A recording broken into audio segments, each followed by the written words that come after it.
the group, pulled up with knowledge. No Bentley coupe, just a gang of folks with minds wide open. Understanding that free is free, the cost to listen. Only your attention, the price you scream. Open for negotiation. Maybe, just maybe, it's one of your dreams. What do you think?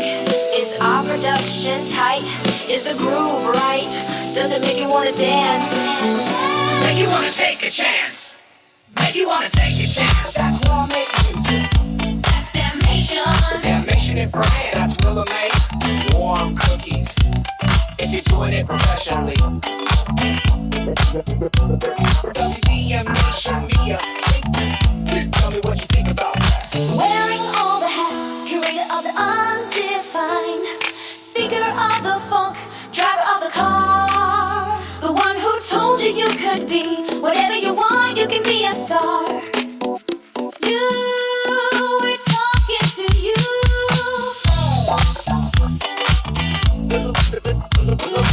Willa May, ThinkTimm, damnation, we are talking to you. And meanwhile, you hear that?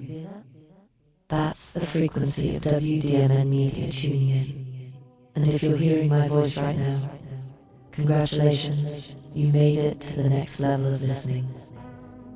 Welcome, welcome, beautiful beings, to another episode of Why I Make Music. This is episode 065, and the title, Listening is What We Do. Because today, we're not just talking music, we're talking memory, we're talking rhythm, regulation, and real-life resonance. We're talking about why we loop our favorite songs, why that one old record makes us cry, why hearing the right beat at the right time can change your whole day.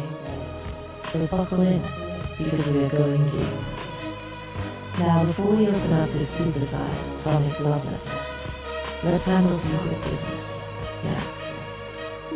Follow WDMN Media on all platforms. Instagram, you already know. Blue Sky, if you're new school and decentralized. Facebook still got love for the OGs. LinkedIn, if you're a professional with Blue. We on TeePublic and THREADLESS.com. Come get your drip. SoundCloud, if you know the archives, go to here. And of course, all streaming platforms. Just type in, if I was your producer. And don't forget to check the new video clips of Re-Up Your Fresh Yes. The Willa May avatar is looking crazy attractive, wink wink. Go see the visuals. It's giving Who's That energy. Now this episode, we're going back and forth, segment by segment, me and ThinkTimm, walking you through the entire soundscape of Volume 7, the If I Was Your Producer, series finale, or is it? We're diving into a full album breakdown of 10 new original tracks, WNBA and NBA roster updates, facts only, no outdated info artist spotlights on Olivia Dean, Red, and her sisters, and William Prince, and a deep psychological dive into why we return to the same songs over and over again. This is the supersized version, the director's cut. We made this episode long on purpose, so you can edit what you want, or binge it in full. But don't get it twisted. This isn't filler, this is fuel. So go ahead, turn your speakers up, put your phone on D&D, tell your algorithm to relax, because WDMN Media is about to give your brain what it's been craving. Welcome to Why I Make Music, episode 65. Listening is what we do. Let's begin.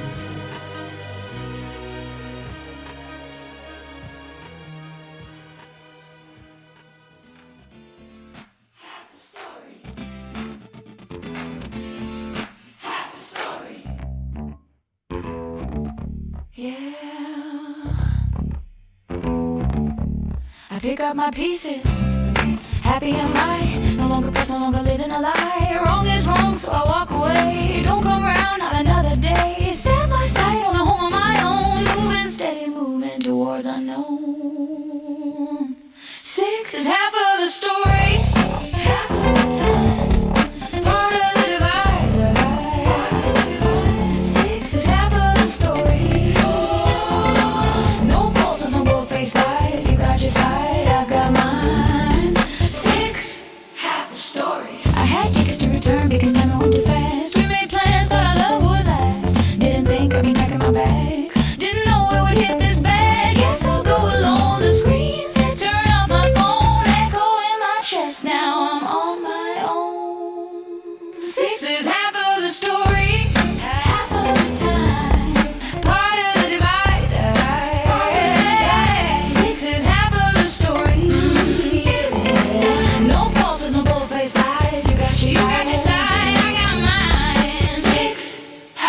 I don't need a king, don't need a throne. California bed, but I'm sleeping alone. Why's it called a love seat? Sounds like a trick. Utensils for one, man, that joke is sick. Say what, say what? Acted like I asked for a gun with a bullet of one. And the silence cuts deeper well when the leg is done.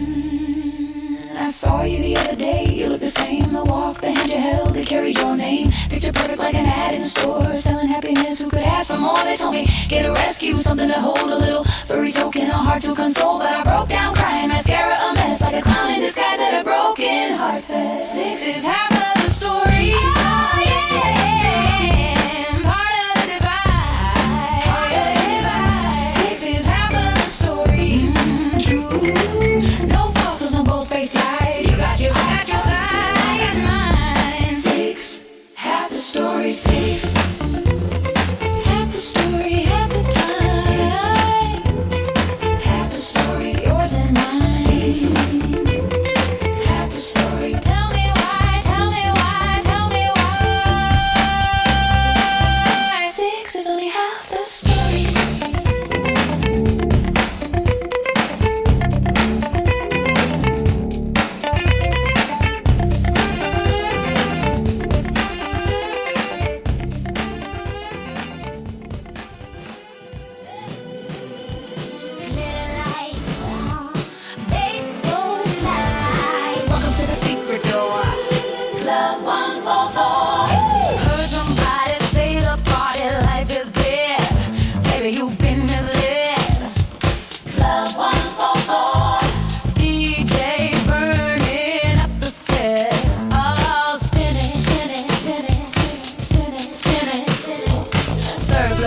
Champagne pop, second floor funk band, never gonna stop. Rooftop glow, skyline view. Tell me what you gonna do. What you gonna do? Love 144. Cause like tonight is your last design. Bottle sip slow, red lips shine.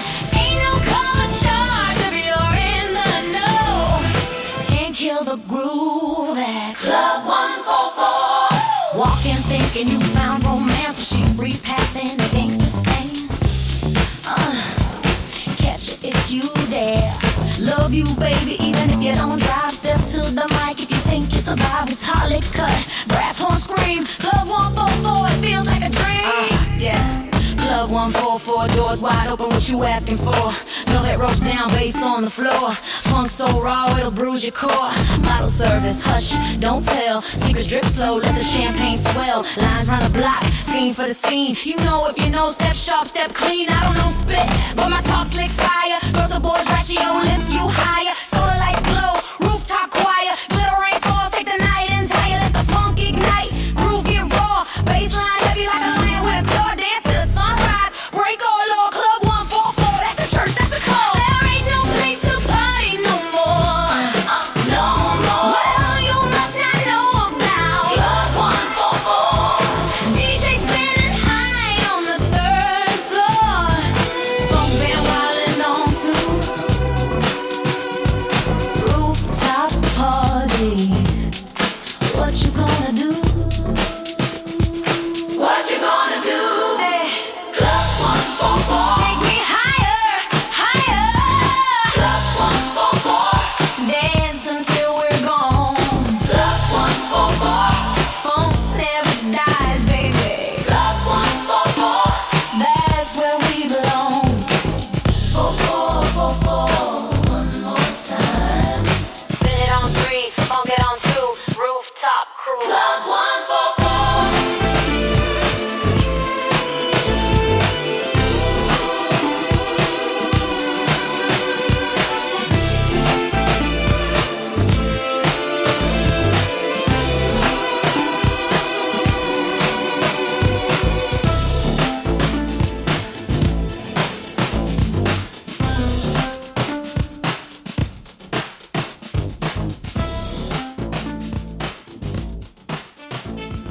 Under the WNBA media banner, he's been dropping 1 volume per month, each packed with 10 original tracks spanning genres and moods. These aren't just beat tapes, they're conceptual experiments. The series poses a playful challenge. What if ThinkTimm produced your song? Each volume explores that fantasy with ThinkTimm in the sonic driver's seat, reimagining how different styles and ideas could sound under his direction. Volume 7, slated for release on January 23, 2026, continues this bold journey with 10 brand new tracks, crafted with full originality and cleared for use in credit, in film, TV, and more. In keeping with WNBA Media's ethos, this project isn't about chasing chart hits or viral fame. It's about building a rich catalog and legacy through authentic creativity and experimentation. The If I Was Your Producer concept is all about flipping expectations and blending genres. As the WDMN team describes, every song is a bold reimagination, and the music blurs the lines between funk, hip-hop, R&B, electronic, and beyond. ThinkTimm's approach rejects any cookie-cutter formula. This isn't artificial intelligence-generated filler or copycat music. This is heart. This is imagination turned all the way up, the Volume 1 manifesto proclaims. Volume 7 promises to uphold that standard, delivering tracks that will change the game, or at least spark some inspiration for artists and listeners alike.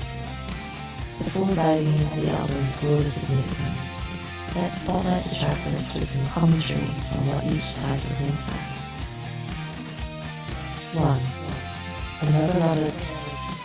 The title suggests themes of giving up again, despite past hurts. Expect a passionate melody, perhaps channeling classic R&B vibes about having another lover to offer your heart to. This could be Volume 7's emotional hook, drawing listeners in with relatable feelings of love, lost and found. 2. Dedication.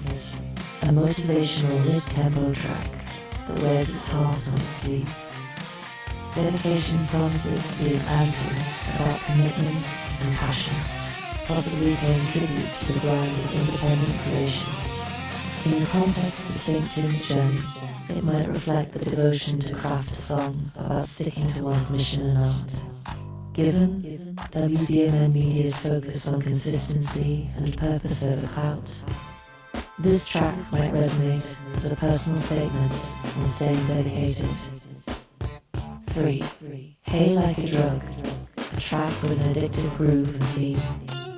The phrase hints at comparing someone's love or a vibe to a drug, intoxicating and irresistible.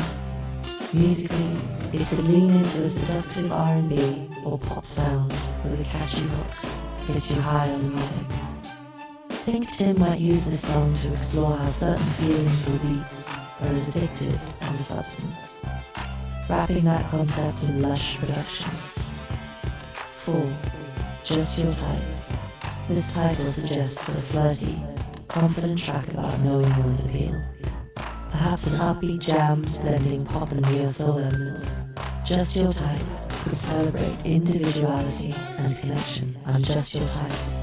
It's likely a feel-good song, possibly with playful lyrics or samples, matching the series' knack for genre-blending fun. Expect smooth melodies or funky bass, the kind of tune that easily fits a montage of romantic or joyful moments. 5. Pass the mic here. We anticipate an old-school hip-hop energy. Pass the Mic evokes cypher-style rap sessions and collaborative spirit. This track likely turns up the boom-bap influence, inviting listeners to imagine a circle of MCs trading verses. It might even feature vocal drops or scratches, paying homage to rap legends. Given ThinkTimm's background as a solo creator who can do it all, Pass the Mic could be a nod to hip-hop culture and the art of sharing the stage, even as an independent one-man show. 6. Question this song's teaser came with a poignant note. This is the part that hurts the most. Oh, the words are real. Love is a truth. Clearly, Question is set to be one of the most emotional pieces on the album. It delves into the painful questions that arise in love and life, highlighting how words can cut deep. We can imagine heartfelt vocals or a stirring instrumental conveying that raw hurt when one confronts uncomfortable truths. The phrase "love is a trip" suggests the track explores love's unpredictable ups and downs, perhaps akin to the roller coaster of a relationship. It's likely a ballad or a ballad-like slow jam where ThinkTimm flexes his storytelling, possibly even sampling poignant dialogue or using a minor key melody to tug at the heartstrings. 7. Say it's ThinkTimm's standout title because it explicitly tags the artist's name. Say it appears to be a track where ThinkTimm himself steps up to the mic. Yeah, we can rap, we get down. Was the clue attached to the song? Listeners can expect ThinkTimm to vocally showcase his skills here, likely delivering rap verses over his production. This could be a fun, brag-worthy hip-hop track that proves the producer isn't confined to the mixing board. By literally saying it, ThinkTimm might be asserting his voice and identity, adding a personal touch to the album. The beat might be hard-hitting and playful, but the key is hearing the producer's own words, which doesn't always happen in an instrumental-driven project. It's a reminder of his versatility, producer by trade, but artist at heart. 8. Undefined as the note says, self-explained track. This intriguing title hints that the track defies easy categorization, in line with ThinkTimm's genre-bending ethos. Undefined likely floats between styles, maybe an experimental instrumental that morphs unexpectedly. It could be a commentary on refusing to be labeled. Musically, anticipates unusual combinations, perhaps laffy hip-hop meets ambient, or funk grooves with electronic glitches.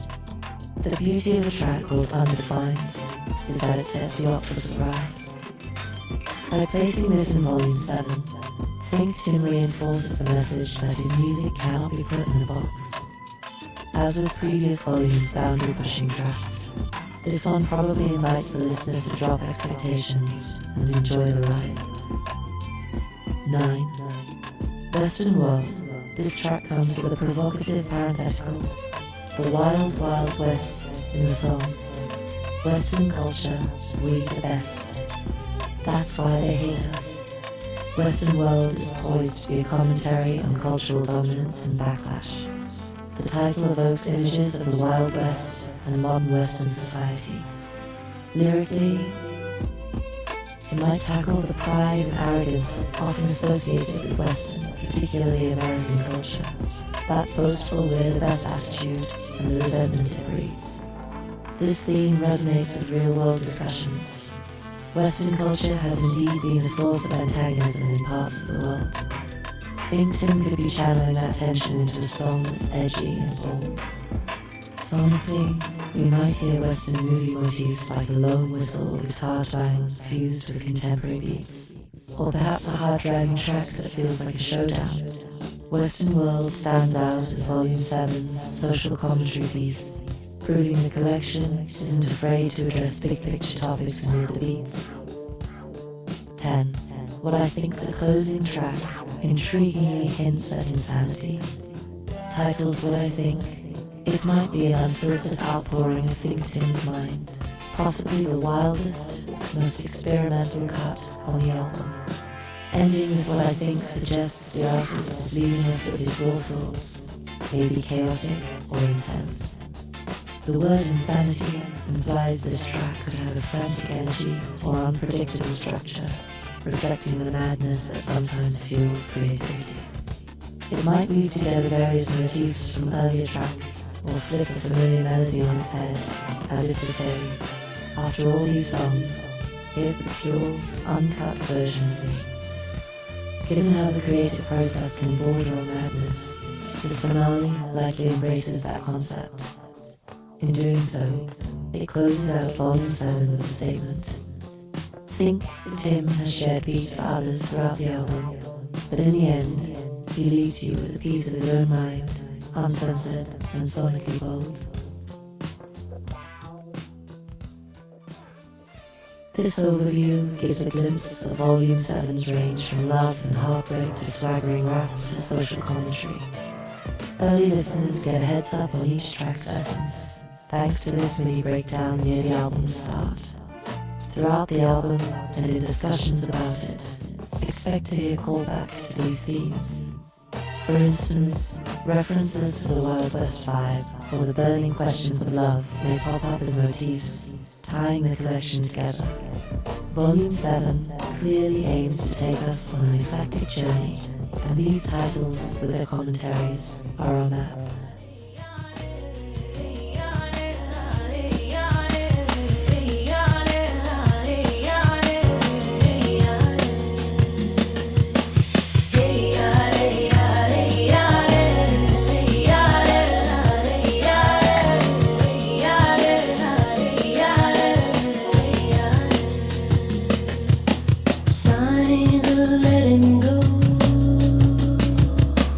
Don't exist in me.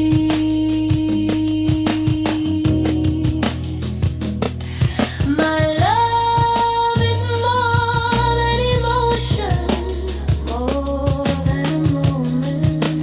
It's chemical, maybe, but it's also true. Instinctual fire pulling me straight to you.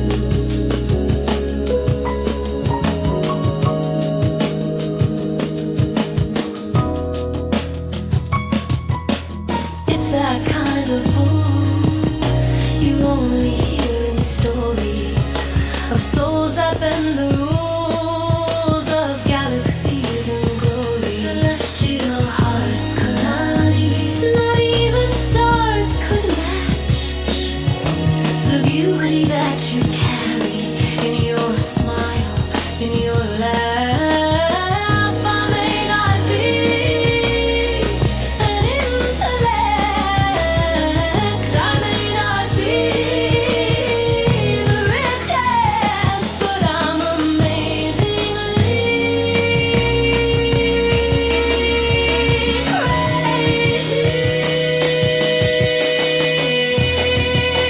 crazy in love with you.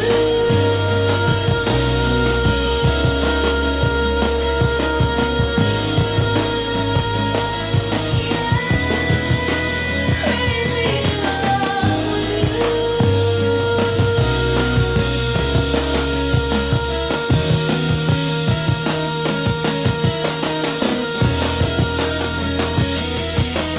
Take my hand, lead me to your heart. I know we've danced this dance before, but let's pretend we haven't.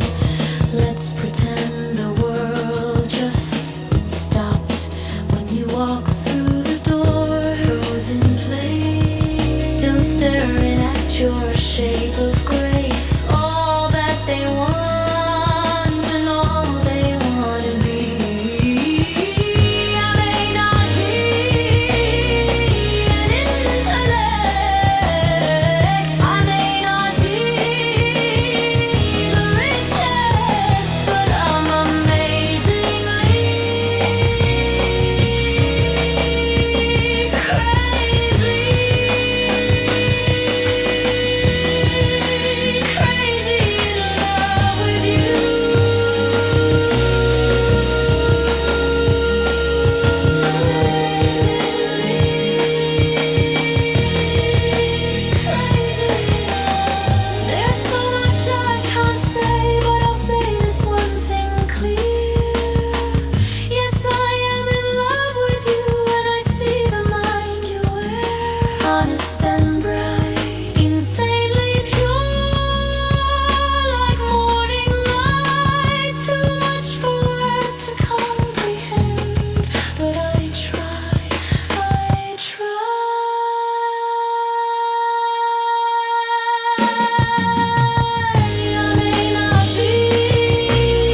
defining features of the If I Was Your Producer series is its fearless genre-bending and thematic variety. Volume 7 continues this tradition. We see recurring themes of love and relationships, another lover too, question. Hey like a drug juxtaposed with commentary on society and self-Western world, what I think. This balance between the personal and the cultural is a hallmark of ThinkTimm's storytelling through sound. By sequencing a tender track-like question next to a bold statement like Say It, or a concept piece like Western World, the album creates a dynamic listening experience with emotional ups and downs. Musically, Vol 1.7 doesn't sit still in one corner. Just as earlier volumes mixed funk with synth-pop and hip-hop with R&B. This edition jumps from style to style while maintaining a cohesive vibe. For example, the sultry R&B undertones hinted at Another Lover and Just Yours type might be followed by the spacey hip-hop of Pass the Mic, or the undefinable experimental soundscape of Undefined. This genre fluidity is very much by design. ThinkTimm has positioned the series as a producer's playground, where rules don't apply and experimentation has no expiration date.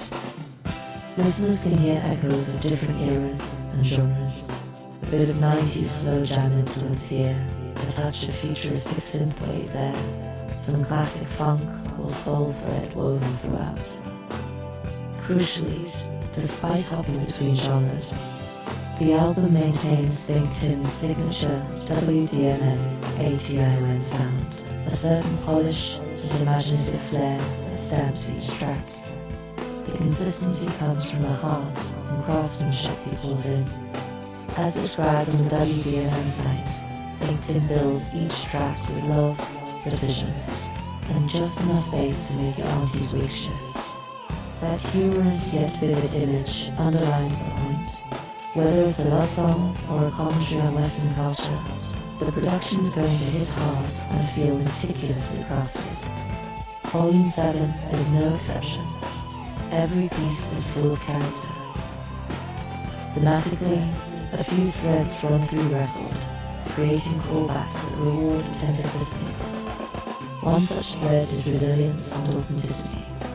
We hear it in dedication, likely reinforcing the idea of staying true to one's path, and in Say It, where the artist literally speaks his truth. Another thread is a sort of cultural introspection. Western World explicitly does this. But even what I think can be seen as looking inward at one's place in a chaotic world. Then there's the theme of love's complexity, evident in multiple tracks. Question and Another Lover might offer two sides of the coin, one highlighting love's pain and uncertainty, the other offering hope and giving love another try. The clever placement of Hey, like a drug with its metaphor of addictive love, alongside Just Your Type, confidence, and mutual attraction, also creates a mini-narrative arc about relationships. These subtle thematic callbacks ensure that while Volume 7 hops between ideas, it still feels united as a body of work. I called you out. Told you I was ready. So ready. But you heard me loud. Still left me with no choice. You did me dirty. Told me the future was you and I.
like I changed my name. Didn't sleep, didn't eat. Now who's the fool, huh? That'd be me. Thought we were forever, my friend said never. They'd warn me, told me you'd never commit. Now you committed me to tears and fits. Why couldn't I see? Why'd I believe that love meant pain and grief? That ain't right, it ain't right, baby. It happened every night, every night. Right in a home, living with you was like being alone. I was alone. That ain't right, so wrong, so wrong. You can throw a party every single night, but in a room full of folks, I'm still all alone.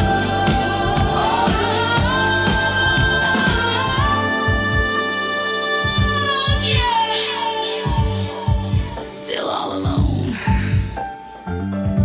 Your lifestyle wore me thin. All I ever wanted was a friend, somebody to care for me, be there for me. We were supposed to win. Now imagine that scene. My mama's crying, my sister's calling, my family's on their knees saying prayers for me. Holy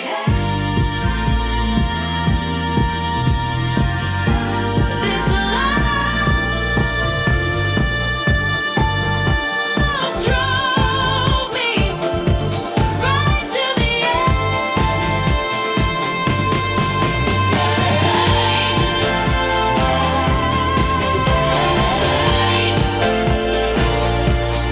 right in a home, living with you was like being alone. All the way alone.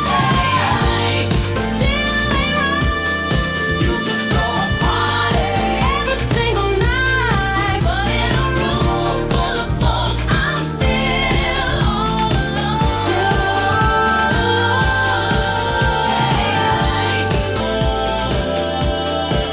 that ain't right. That ain't right. That ain't me no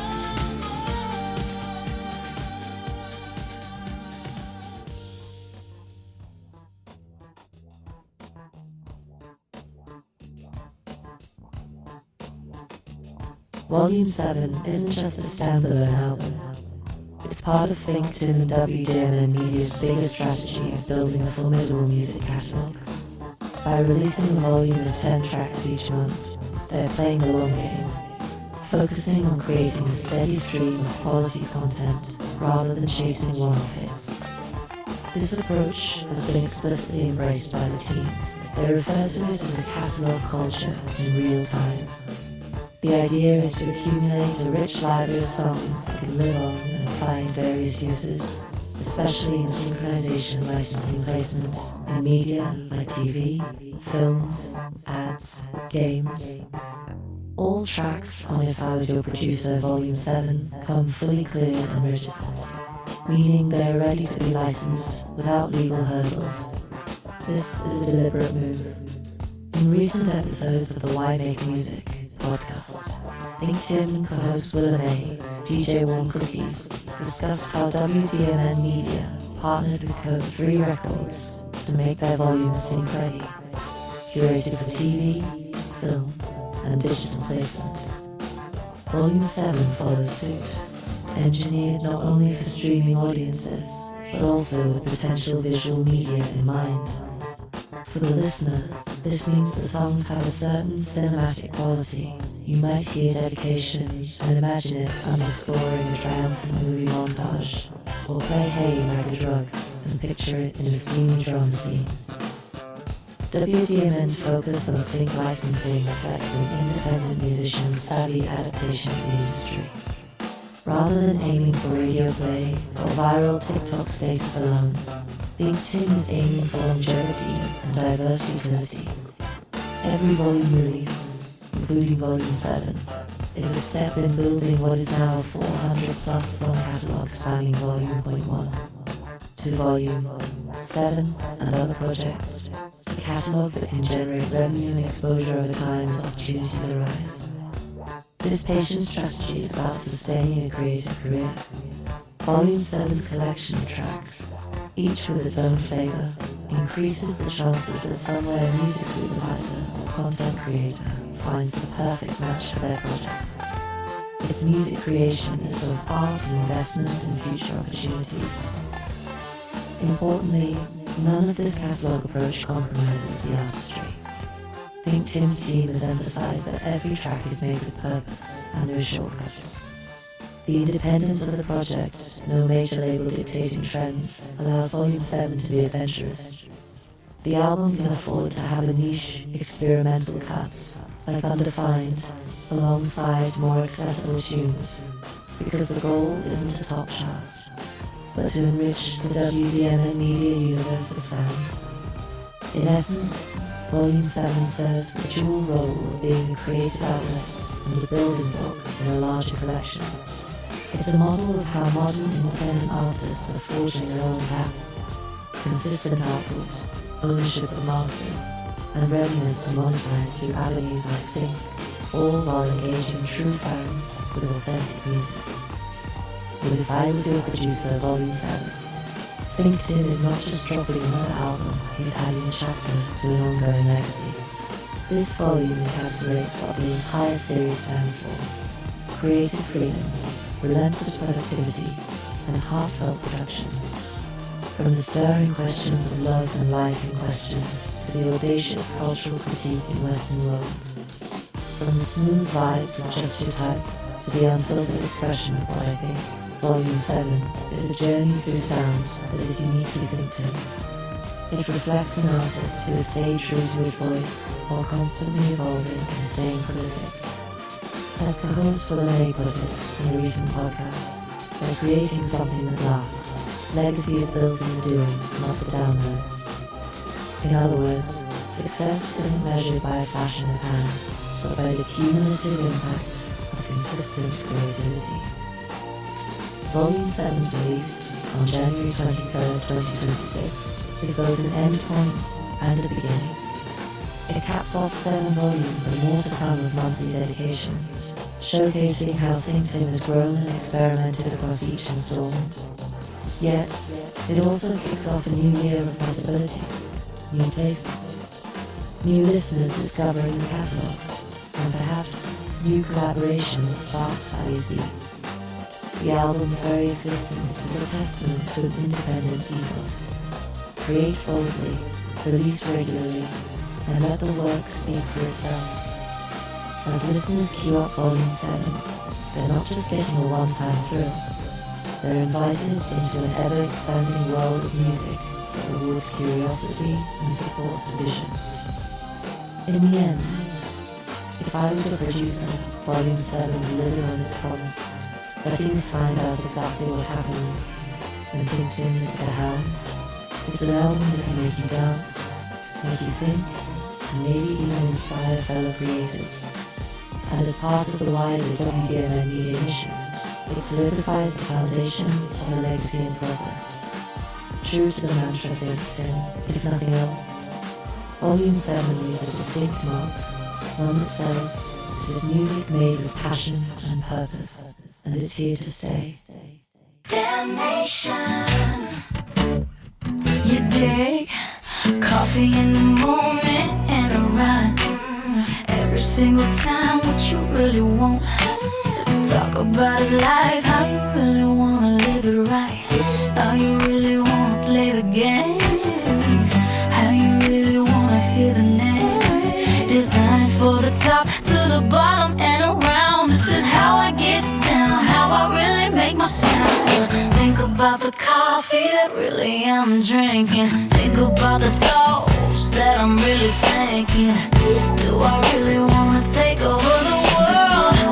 Do I really wanna raise my girl to be a superstar bigger than me? This is what I really think I see.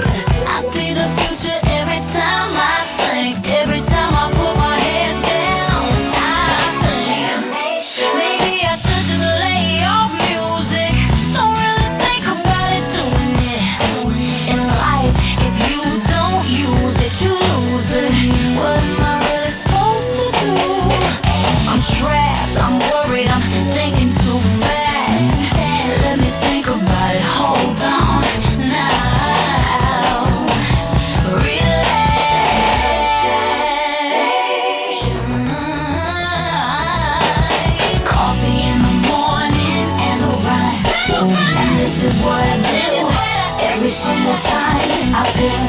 coffee and I think about my life. I think about my children, I think about my life. I think about the things that I have. I think about the dreams we all have.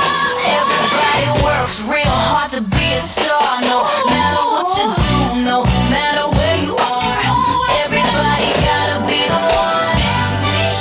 This is the exact thing I tell my son. You're born into greatness. This is how you do it. Use your brain. You will never lose it. If you make the right choice, choose it. Think about the future. Everything you do is up to you. Just to make a fortune. Up to you to make you the man so wealthy. If you really wanna stay nice and healthy, open up your mind and then maybe you can see. Hey! Coffee in the morning and a rhyme. Coffee in the morning and a rhyme. Coffee in the morning and a rhyme. Coffee in the morning. I wanna take a little walk through my brain. Damnation. Don't be mad at me, cause I wear the crown. Heavy is the head that holds it. Everybody in the spot knows it. Oh, you better get down, get down, get down. I gotta get it off my mind.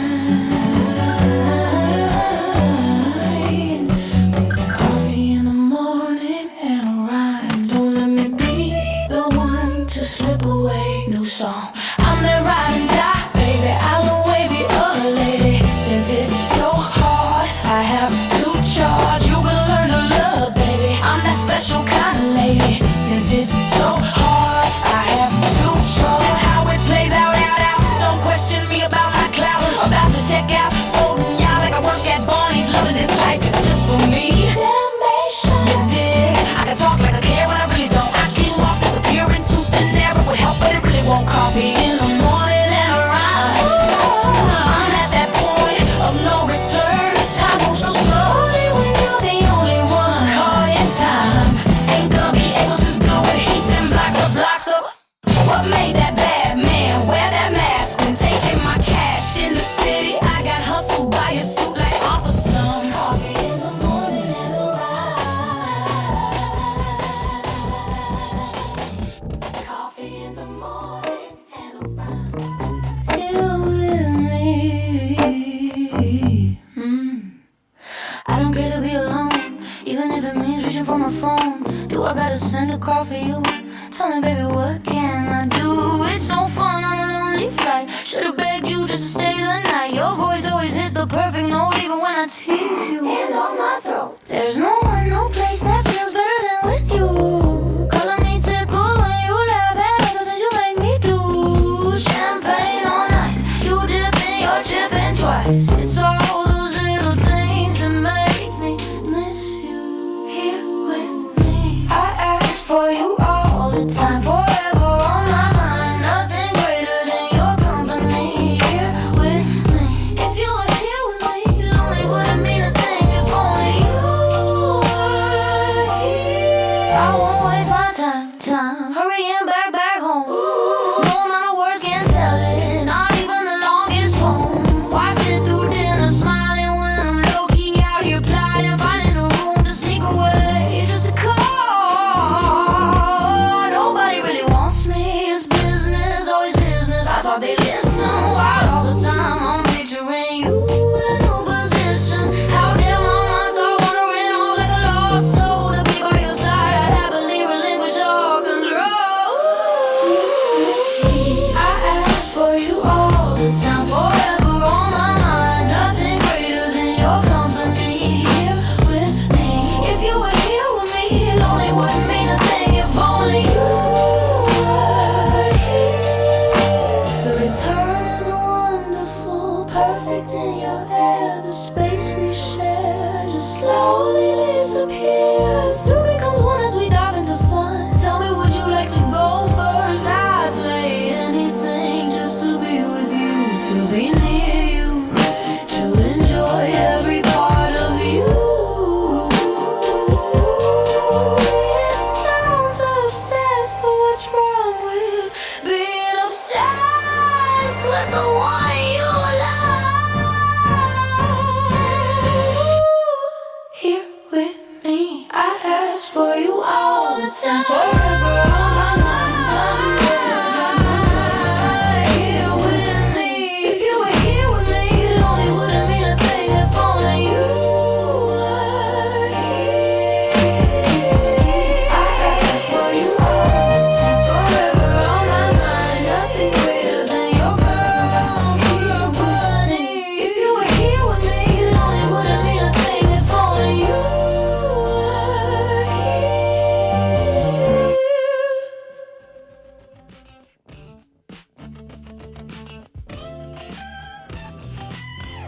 Women's basketball has a new twist outside the WNBA season. The Unrivaled League, where top talent teams up in a high-intensity showcase. One of the standout squads is Brink DC, a newly formed team blending youthful energy with star power. The Breeze are captained by phenom Paige Bueckers, the former Yukon sensation now starring as a Dallas Wings guard in the WNBA. Bueckers' game is often described as artistry in motion, smooth, consistent, and effortless on the court. In unrivaled play, she's quickly making her mark, proving why the Dallas Wings, who made her a top draft pick, value her so highly. Joining Bueckers on the Breeze is another rising star, Brink. Fresh off her rookie WNBA season with the Los Angeles Sparks, Brink brings size, skill, and championship pedigree from her Stanford days. She's expressed excitement about teaming up with Bueckers and is laser focused on getting into peak shape for this competition. Breeze BC's roster is younger than some rivals, which Brink acknowledges means they lack veteran experience. But she's confident their energy and attitude can be decisive advantages. This collective approach to leadership, with talented 20-somethings holding each other accountable, is a fresh change from veteran-led locker rooms. Early returns are promising, at last check. The Breeze started the Unrivaled season 2-1, sitting just one game behind the first-place team the Rose Basketball Club with over a month to go. Bueckers has been lighting it up as a floor general, showing heart and determination every game. In fact, commentators note how she's bridging the gap between elite and average, redefining expectations for a young player by going toe-to-toe with established WNBA standards. Playing alongside stars like Brink and others, such as Willa May, isn't just about learning to gel with your teammates. It's Bueckers, proving she belongs in the same sentence as these big names, even in the early stage of her pro career. Together, Bueckers and Brink make the Breeze BC a must-watch unit and unrivaled. If they continue this trajectory, they could very well take the league by storm, a thrilling prospect for women's basketball fans hungry for more off-season action.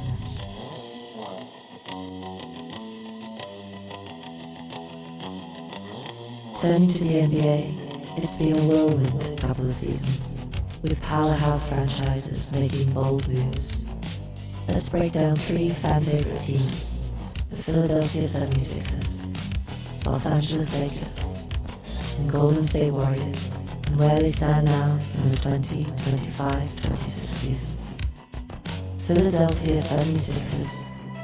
Philly has retooled to maximize the prime of Joel Embiid, the 2023 NBA MVP, and still a dominant force at center. Over the past year, the Sixers strategically created cap space, partly by trading away James Harden in 2024, and it paid off in a blockbuster signing. 9-time All-Star Paul George joined the 76ers in free agency. George inked a 4-year, $212 million deal to team up with Embiid and rising young guard Tyrese Maxey, giving Philly a new big 3. The plan had been in the works. Management even delayed extending Maxey to ensure they could offer George a max contract. Now, the Sixers boast one of the league's most talented trios, Embiid dominating inside, George providing elite two-way play in the wing, and Maxey blossoming as a dynamic scorer and playmaker. This combination of a peak form MVP, a veteran star forward, and a 24-year-old most improved player gives Philadelphia a real shot at contention. Thus far in the 2025-26 campaign, the Sixers have been competitive in the Eastern Conference hunt.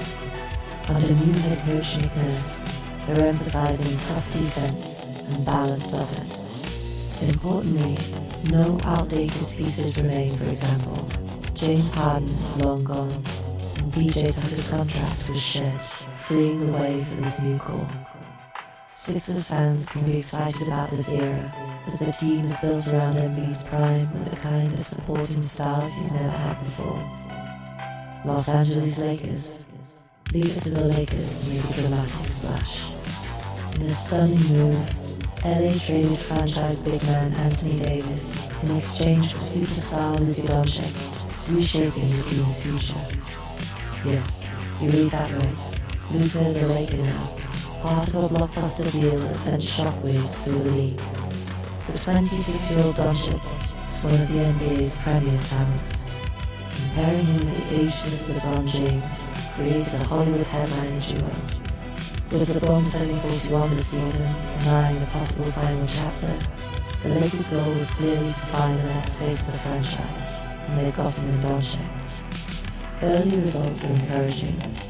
Doncic has been filling up the stat sheet in purple and gold, dropping triple-doubles with ease and leading the team in points, rebounds and assists on many nights. In fact, as of December, Luka was averaging well over 30 points per game, and the Lakers jumped out to a strong record, first in their division with his heroics. To bolster the roster around the Luka-LeBron tandem, LA made other savvy additions as well. They signed former #1 pick DeAndre Ayton to anchor the center spot, and picked up defensive pitbull Marcus Smart to fortify the backcourt. Fan favorite Austin Reeves remains a key piece, providing sharp shooting and playmaking. And Bronny James, LeBron's own son, is now on the squad as a 2025 draft pick, adding a heartfelt storyline as father and son share the court. It's a new-look Lakers. Even on the sidelines, former player JJ Redick took over as head coach, bringing fresh energy and a cerebral approach. With a mix of veteran-savvy LeBron, who is still capable of brilliance on any given night, and youthful star power Luka at the peak of his powers, the Lakers have transformed themselves into contenders for now and the future. The team currently sits near the top of the Pacific Division, and the chemistry between James and Doncic has NBA fans buzzing. It's an unprecedented scenario, a passing of the torch in real time as the all-time great mentors the next generation superstar in the City of Angels. Golden State Warriors. In the Bay Area, the post-Klay Thompson era is in full swing. Indeed, Klay Thompson departed Golden State in 2024 after contentious contract talks, signing with Dallas, effectively ending the original Splash Brothers chapter, to stay competitive around franchise icon Stephen Curry. The Warriors have had to retool on the fly. Curry, now 37, continues to dazzle. He remains one of the league's elite shooters and defensive engines, averaging nearly 30 points and keeping Golden State in the playoff mix. Around him, the roster looks quite different than the championship runs of the past decade. In a bold off-season move, the Warriors signed six-time All-Star Jimmy Butler to add veteran scoring punch and defensive grit on the wing.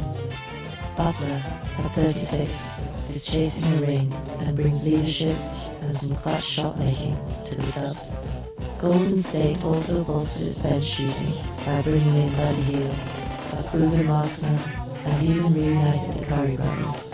Seth Curry now suits up alongside Steph, offering floor spacing and familial chemistry. Longtime heartbeat Draymond Green is still in the fold, providing defense and playmaking and plenty of fire at age 35. But other familiar faces have moved on. Beyond Clay's exit, former number 2 pick James Wiseman was traded away earlier, and young forward Jonathan Kuminga, once seen as a key piece for a pro feud, has reportedly requested a trade amid frustrations about his role. The Warriors mix now includes some surprise veterans like Al Horford, a 39-year-old big man who brings a steady interior presence, and younger prospects stepping up, such as athletic forward Trace Jackson-Davis and guard Moses Moody, both of whom are earning minutes. Relying even more on Curry's brilliance and creative ball movement since the days of the KD era firepower are gone. Relaying even more on Curry's ball movement since the days of the KD era firepower are gone. At 22-19, Golden State is hovering off 500, competitive but no longer a dominant juggernaut. Still, they are in the playoff hunt currently mid-seed in the West, and with Steph Curry healthy and motivated, no team can take them lightly. It's a testament to Curry's greatness that even as the cast changes around him, he finds ways to elevate the Warriors. And who knows, If the opportunity arises, Golden State might not be done dealing. The front office could make a trade deadline move to give Curry one more championship push. For now, though, the Warriors' proud culture carries on, adapting to a new chapter while honoring the legacy of the last. And yes, for clarity, Klay Thompson is indeed no longer on the Warriors. After feeling deprioritized in 2024, he signed a 3-year deal with Mavericks. Rumors are swirling that a nostalgic reunion in Golden State could happen down the line. But as of this season, Klay is a Dallas Maverick. Poison in the wine, arsenic on the lips, dance just like a sweet kiss.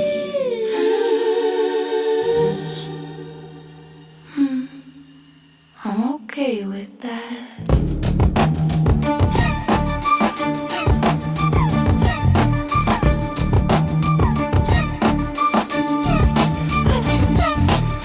Upon the delivery system, yeah, it could be fine.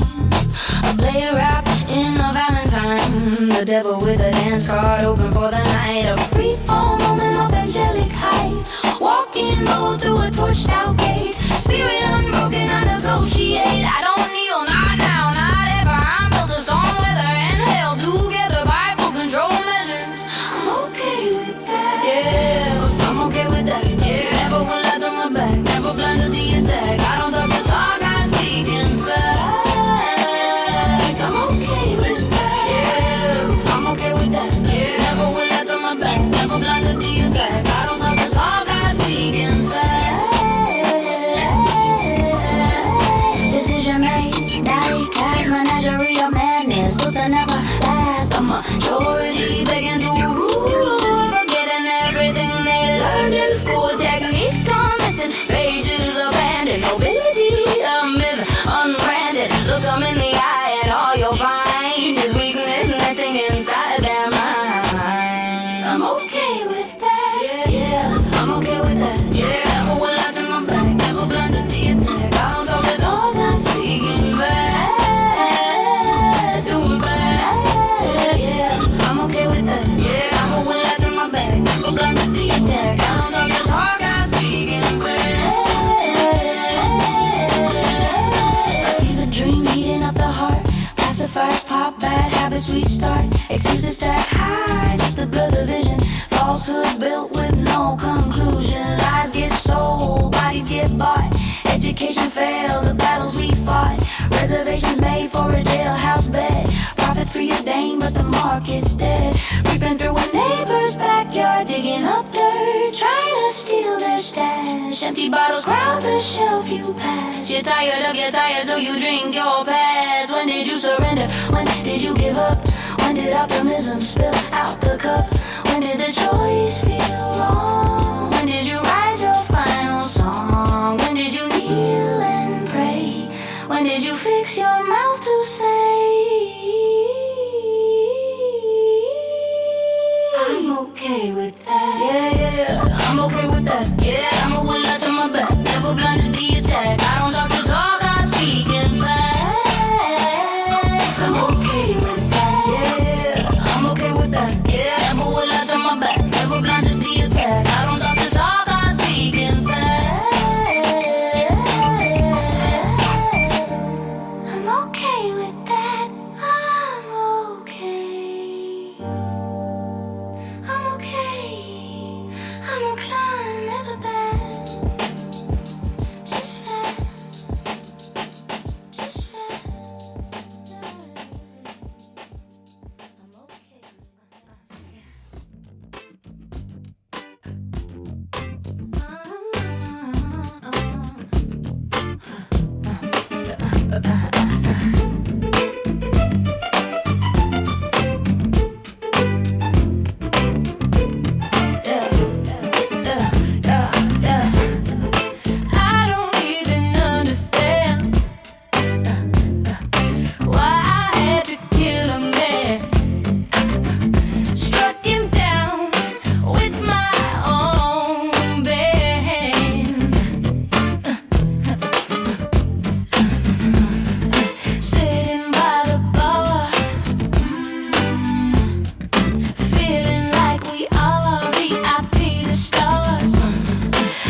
was a mess.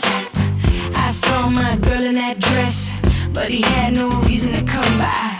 I had to make him step outside. Can you say homicide? This why the nickel had to die, only cause he had to come my way. Just watch the words you say. I don't even understand. I don't even understand why I had to kill a man. Why I struck him down with my own bands. Baby, come on, baby, dip, yeah. Now dip, yeah, baby, dip, yeah. And I'm the captain of the ship, and baby, dip, yeah, dip, yeah, dip, baby, dip, yeah. Now dip, yeah, baby, dip, yeah.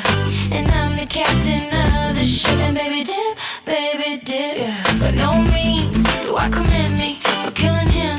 But let me tell you, I don't wanna be him. He brought about the disrespect. Tell me what is next. WDMN, we're out. Struck him down with my own bare hands. Damnation.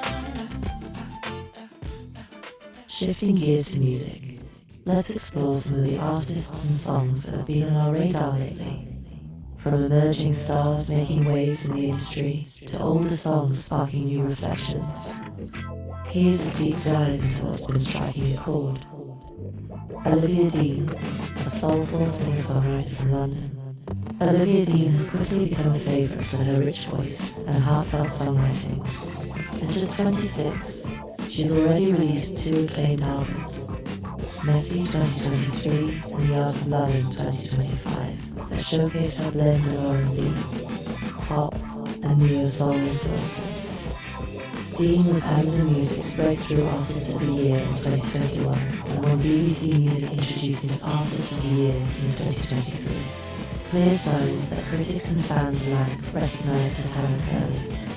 If you haven't listened to her yet, check out her single Man I Need It, became a surprise worldwide hit in 2025, even reaching #1 on the UK singles chart. Olivia Dean's appeal lies in the warm old school vibe of her music. She often cites Motown and gospel influences, combined with relatable Darren lyrics about love and self-discovery. Whether it's an upbeat jam like Dive, or a tender ballad like Okay Love You Bye, her songs tend to leave a lasting impression. Keep an eye on Dean. With multiple Brit Award nominations, and even a Mercury Prize nod, she's poised to be one of Britain's next big musical exports. R.A.Y.E. and the Keen Sisters.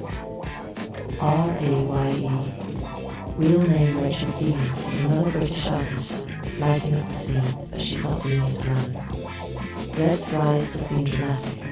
After years of penning hits for others and battling label frustrations, she struck gold on her own terms with the 2023 smash Escapism, a dark genre-blending pop track that topped UK charts and earned her critical acclaim. Her debut album, My 21st Century Blues, announced her as a bold voice in pop and R&B, unafraid to tackle personal and societal themes. What's especially cool is that Reg comes from a family of talented vocalists. In fact, a new musical dynasty has risen out of South London, the Keane sisters. Ray's the eldest of 4 sisters, and 2 of her younger siblings are also pursuing music professionally. There's Lauren Keane, who performs under the stage name Owner and leans into soulful singer-songwriter territory. Her EP, Middle Child, dropped in 2025. And then there's Abilene Keane, better known by her stage name Absolutely, who is carving out an eclectic dream pop niche. Absolutely released her debut album Cerebrum in 2023 and has already written songs for big names like Tinashe and Normani. Not too shabby for a 21-year-old. She's got a sophomore album, Paracosm, on the way, which she says is inspired by surreal world building and artists like Imogen Heap and Kate Bush. The sisters occasionally team up in performances. For instance, Ray brought Absolutely on stage for a duet at the O2 Arena recently, showcasing their stunning vocal chemistry. Imagine sibling harmonies on an emotional ballad, Chills. Critics have taken notice of the family's collective talent. One publication dubbed Red Uma and Absolutely as London's new musical dynasty, each with their own distinct style, yet a shared gift for songwriting and vocals. It's truly phenomenal to see a trio of sisters, all thriving creatively. If you enjoy Red's music, it's worth checking out Absolutely's avant-pop and Uma's soulful tunes. The family resemblance and artistry will blow you away. William Prince. Shifting to a very different corner of the music world, let's talk about William Prince, a singer-songwriter whose music recently stopped me in my tracks. Prince hails from the Peggy's First Nation in Manitoba, Canada, and his heritage and life experiences deeply infused his songwriting. He has a rich baritone voice and a folk country style that's often described as mesmerizingly honest. What makes William Prince stand out, beyond his musical talent, is the authenticity and storytelling in his songs. A prime example is a song he wrote about his father's old age and declining health, a track that truly hit me in the feelings when I heard it. Prince's father was not only his dad, but also a preacher, a musician in their community, and William often toured with him growing up. In a recent interview, Prince discussed writing a song called The Charmer, which is essentially an ode to his father's final days. He described watching his dad, once a lively, hard-working man known for his charm and laugh, become weaker and older due to illness, losing the independence he once had. The song captures that bittersweet reality, honoring the warmth of his father's personality, even as his body failed him. It's very reflective of his final days. I saw him becoming a weaker, older man. But that song is very much an ode to my old man, Prince said. It's the kind of heartfelt songwriting that can bring a tear to your eye if you've ever grappled with seeing parentage. William Prince has been steadily gaining recognition in the folk and country scene over the last decade. He went from honing his guitar to share stages with legends like Willie Nelson and performances at the Grand Ole Opry. His 2020 album Reliever and 2023 album Stand in the Joy earned critical praise, and he's followed up with a new album Further from the Country, 2025, that blends rock influences into his sound. As an indigenous artist of Cree and Ojibwe descent, Prince also speaks to the experience of finding one's place and voice.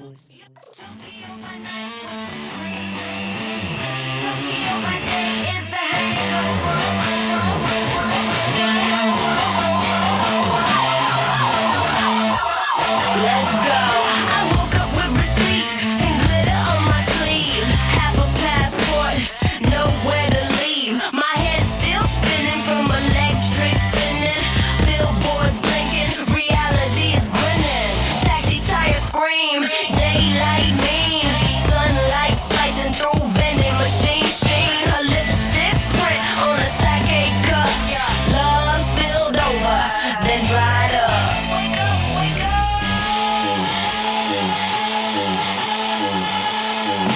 Tokyo by day, no filter, no fade. Flashback static, heart out of place. Can't escape the glare or the chase. Tokyo by day, I can't erase. Tokyo by day, my heart don't play. Sunlight burns the dream away. Tokyo by day, ain't no escape. Wake up wild, love goes gray. Young ghosts don't fade in daylight. Just trade glow for fight or flight. I see her face in every mirror glare. She's laughing loud, but she ain't there. My pulse runs red, caffeine sweat. City screaming, you ain't done yet. I'm a glitch in a foreign file, smiling sideways, cracked towel style. Yeah, I thought the night would fake clean, but the city's still talking through machines. Crosswalk preaching, summers in red and green, and every word she said keeps flipping on screen. I bought peace of mind from a subway, yeah, it came with fine print, no refunds, no pass or walk, kept walking. Tokyo watching, dreams cracking like glass, daylight mocking. By noon, I'm preaching on the corner to nobody, telling stories of her life, she's my hobby. Tourists there, really lost to the vine. I just shrug and say, she rewire my spine.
One fascinating theme that's come up is how music can serve as a time machine for our memories.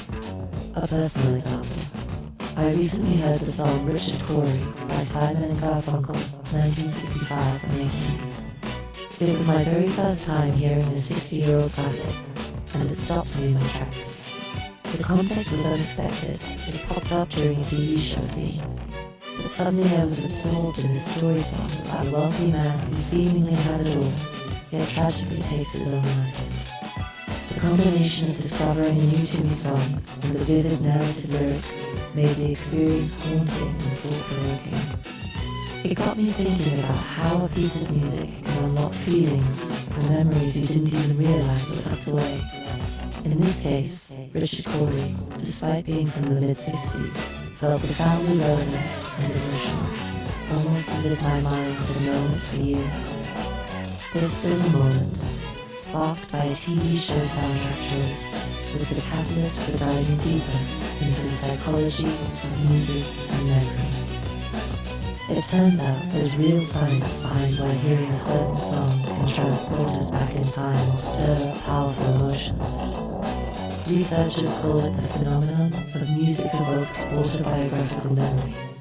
Basically, the way a song becomes an index to specific moments in our lives. When you hear a nostalgic song, say, a tune you danced to at prom or that played during childhood summer, it activates key regions in your brain tied to both memory and emotion. A 2025 brain imaging study found that familiar music lights up the brain's default mode network, which is involved in recalling personal memories and self-reflection, and the reward circuitry associated with pleasure.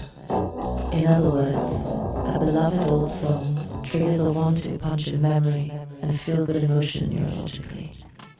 That might explain why it's such a rush to hear a throwback hit come on the radio. Your brain is literally flooding you with recollections and happy hormones at the same time.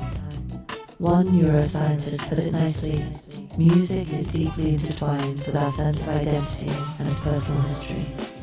Nostalgic songs don't just bring back memories, they activate the brain in ways that can support emotional well-being and cognitive function. This has real therapeutic potential too. There are cases where patients with Alzheimer's or dementia who struggle to recall everyday facts can still remember lyrics and memories when a favorite song from their youth is played. The music acts like a key unlocking parts of the mind that are otherwise closed off. Psychologically, what's happening is a beautiful intertwining of our auditory processing and emotional memory centers. The brain's limbic system, which includes the amygdala emotion processor and hippocampus memory storage, goes into action when music plays. If the song is familiar, the hippocampus links the sound to stored memories, while the amygdala generates the emotional response together, recreating the feelings of a past moment. That's why you might hear the opening notes of a song and suddenly feel 16 again at your high school dance, nervously excited, as if no time has passed. As one article described it, music can be an audible time capsule, preserving not just the facts of a memory, but the emotions and connections around it. For example, an elderly couple might hear the song that played at their wedding, and instantly they're back in that moment, remembering the venue, the people around them, and even reigniting the love they felt, all within the span of a 3-minute song. Music has this uncanny ability to bind itself to the people and places in our lives, effectively becoming the soundtrack of our personal story. In my case, hearing that Simon and Garfunkel song out of the blue made me realize I had my own emotional associations. Not directly with that song since I hadn't heard it before, but with the era and sound it represented, and the surprising relatability of its lyrics to the feelings I'd had. It was like discovering a lost chapter of history in my own psyche at once. And it's not just oldies that do this. Even songs from a few years ago can trigger nostalgia if they're tied to meaningful times. We've all experienced that jolt when a song from the past summer or a former relationship comes on.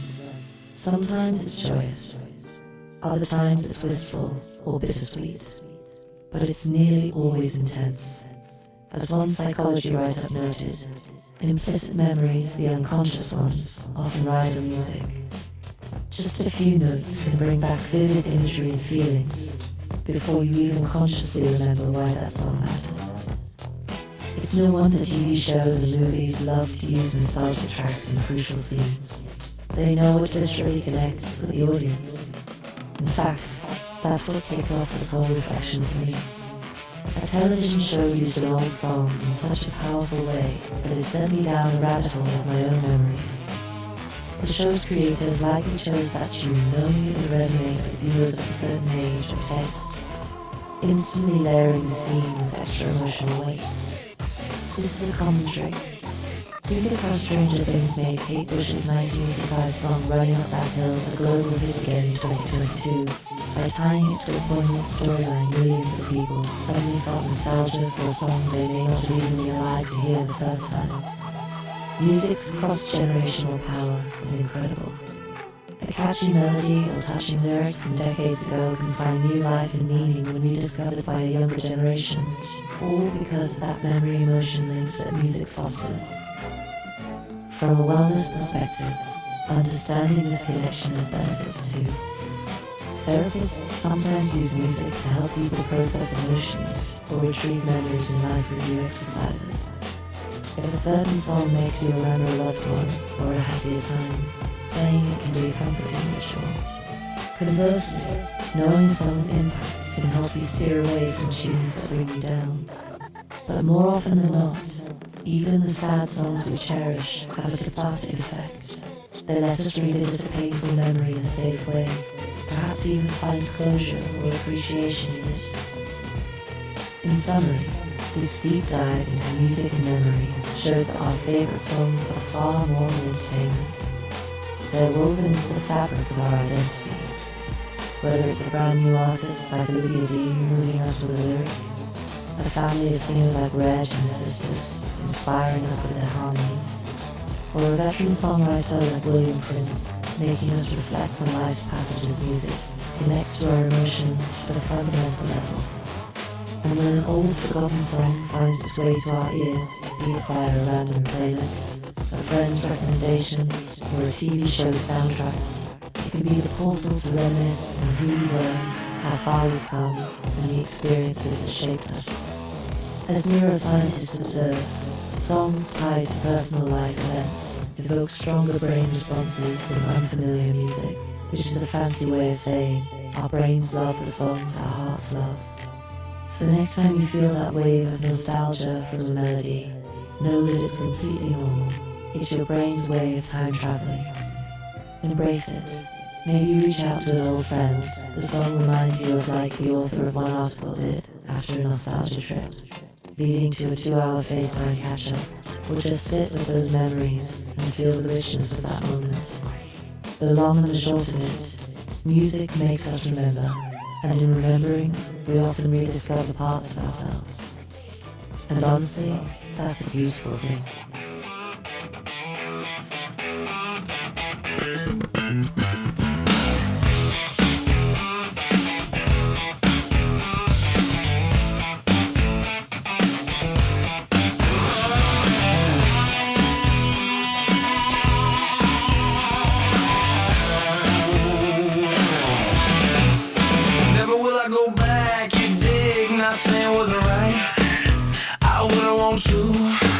Not let an angel or demon tell me what to do. I witnessed the church fall, even if it's only in my heart. It's like when you shoot pool, you scratch, you pick up, you have to restart. Lead me not into temptation, deliver my ass from evil. Don't try to walk the roads I walk. You have no clue what I've been through. I got a family of my own now. Some say at night I had one all the time. I think the world's so jacked up, or is it only in my mind? Tell me, do I watch town watch pack their pieces when they walk the street? Can and his maker another black man. And to me, lead me not into temptation. Deliver my ass from evil. Don't try to walk the roads I walk. You have no clue what I've been through. I can go all around the world, chop it up with every girl. It's all the same to me. My fate been mapped out, can't you see? I try to do everything right. I stay up every single night. You know I play, yeah I play, but I know my soul was gonna burn in hell. Lead me not into temptation. Deliver my ass from evil. Don't try to walk the roads I walk. You have no clue what I've been through.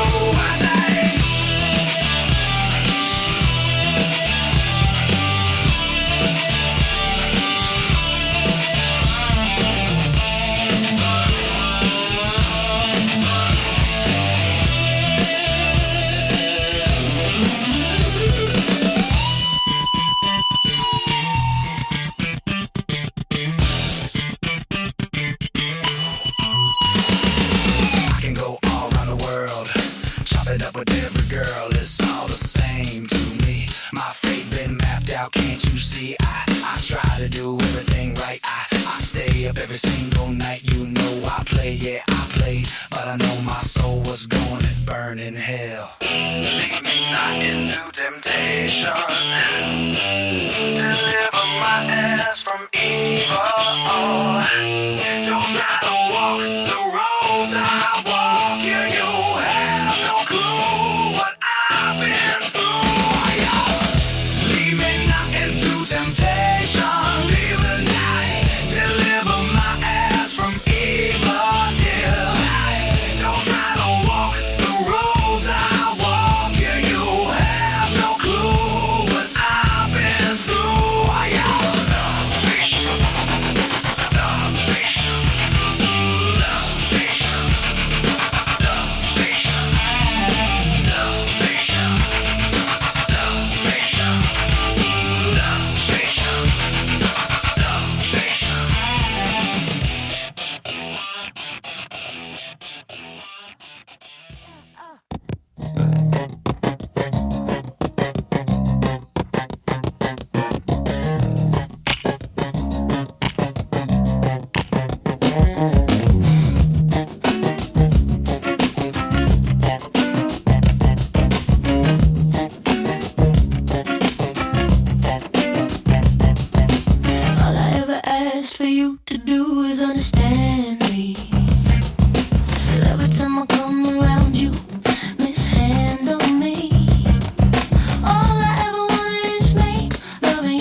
come together in life. Tell me everything gonna be alright. Confusion, people, we'll never lose. We're always confused. Confusion, people, we'll never lose. We're always confused.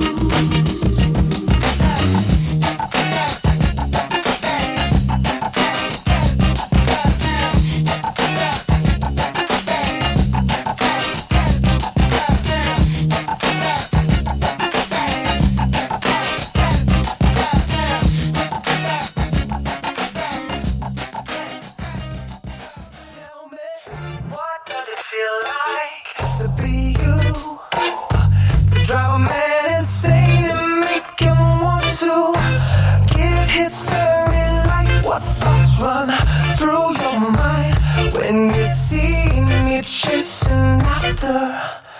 I'm so jealous of the things you make me do.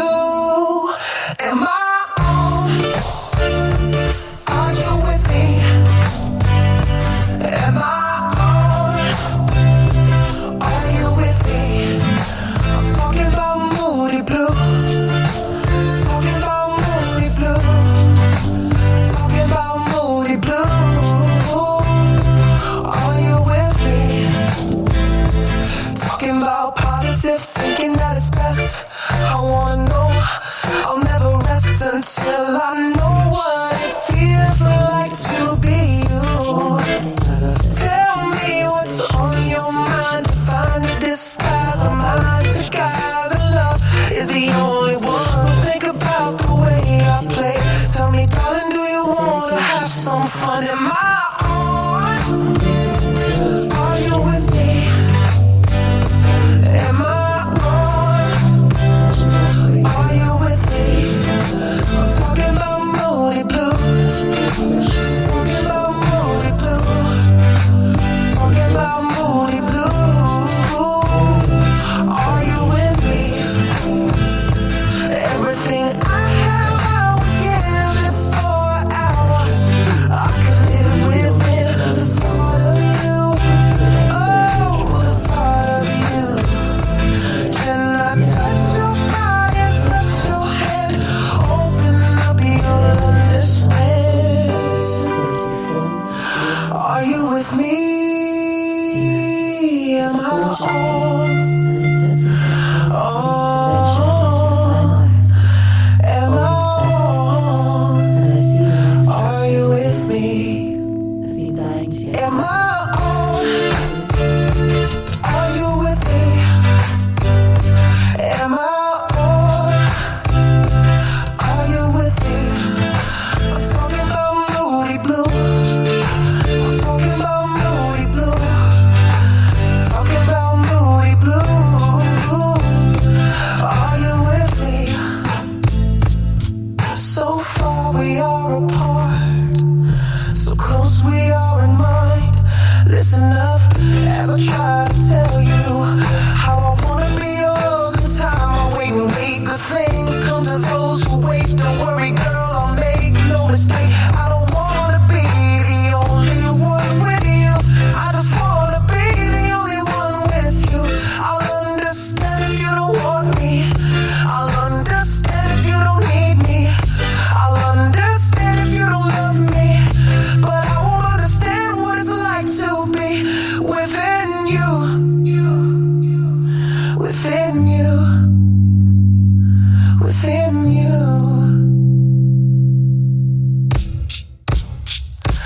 Am I on?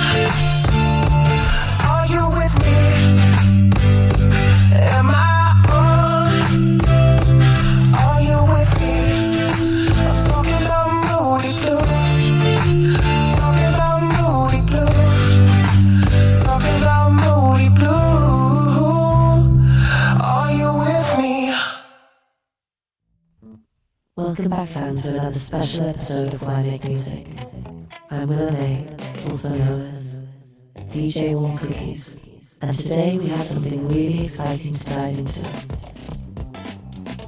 Absolutely. This is episode 065, and we're shining a big warm spotlight on a project that's near and dear to us. If I Was Your Producer, Volume 7. It officially drops on January 23rd, 2026, marking the latest chapter in our one volume per month journey.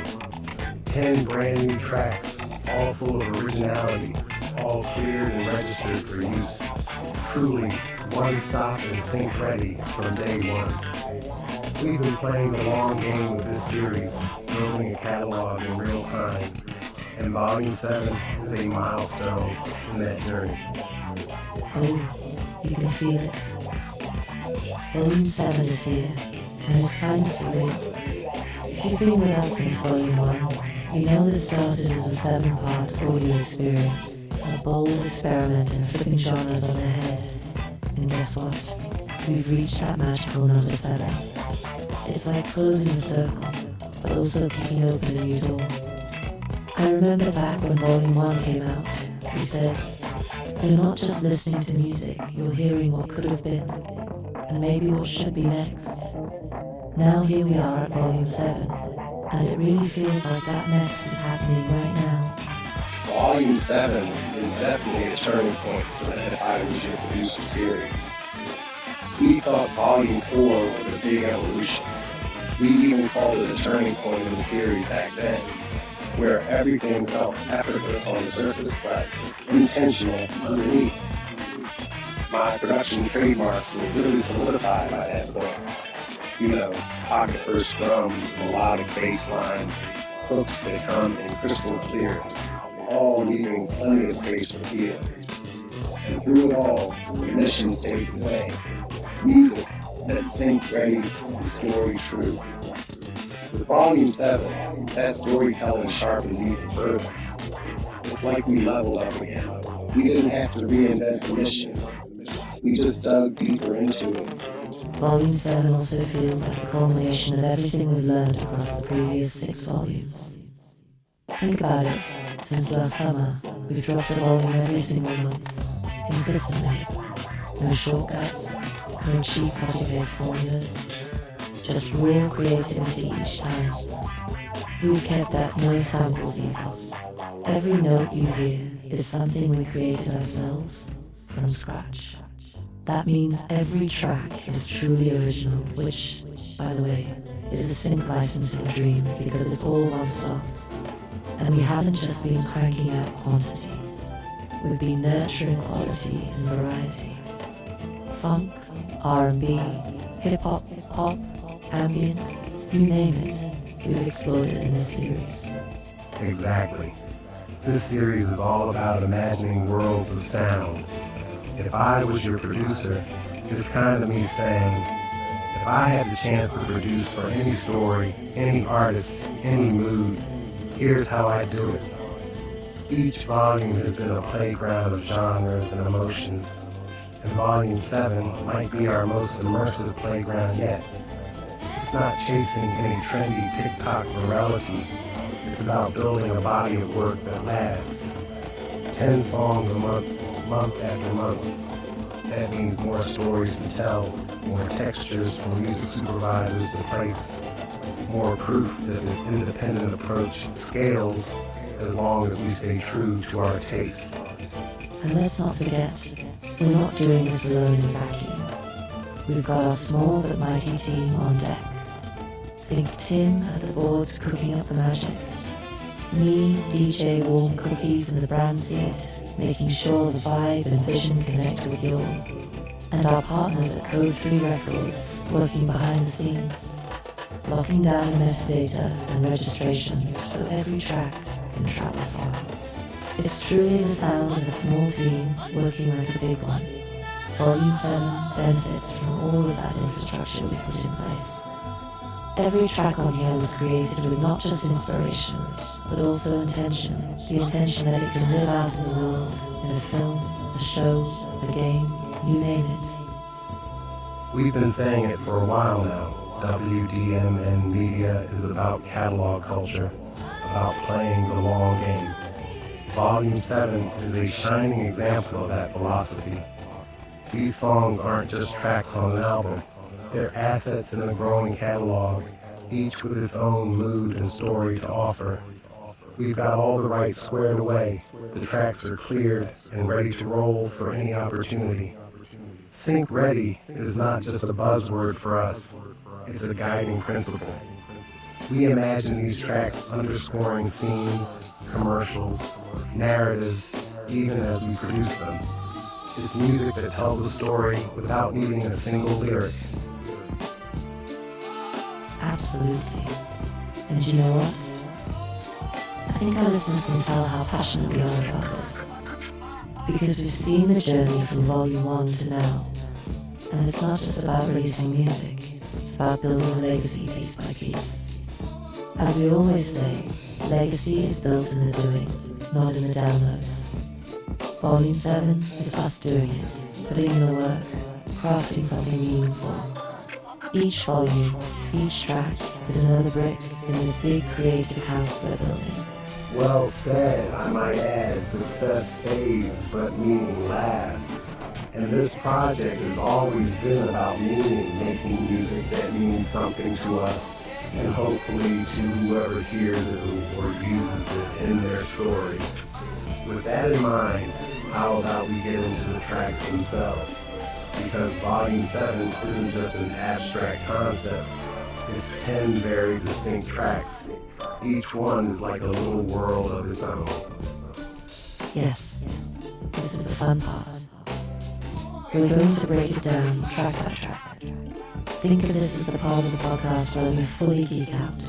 We're stepping into each song's world, talking about the vibes, the production, the feelings, the possible inspirations, and even imagining the kind of scene to sing. So if you're listening along, feel free to pause and play the track, or just ride with our descriptions. Either way, let's dive in deeper this time. Alright, track 1. Another lover. Can we just pause and appreciate that title for a second? The phrase alone had me feeling some kind of way before I even hit play. And then the music started, and oh boy, I got goosebumps. I saw you close your eyes on that first listen. I did. This song moves me. It's such a powerful opener. Right from the first few seconds, you get these lush chords swelling up warm electric piano. A gentle synth pad, it's like the sun rising on a quiet morning after a long night. There's a tenderness in it.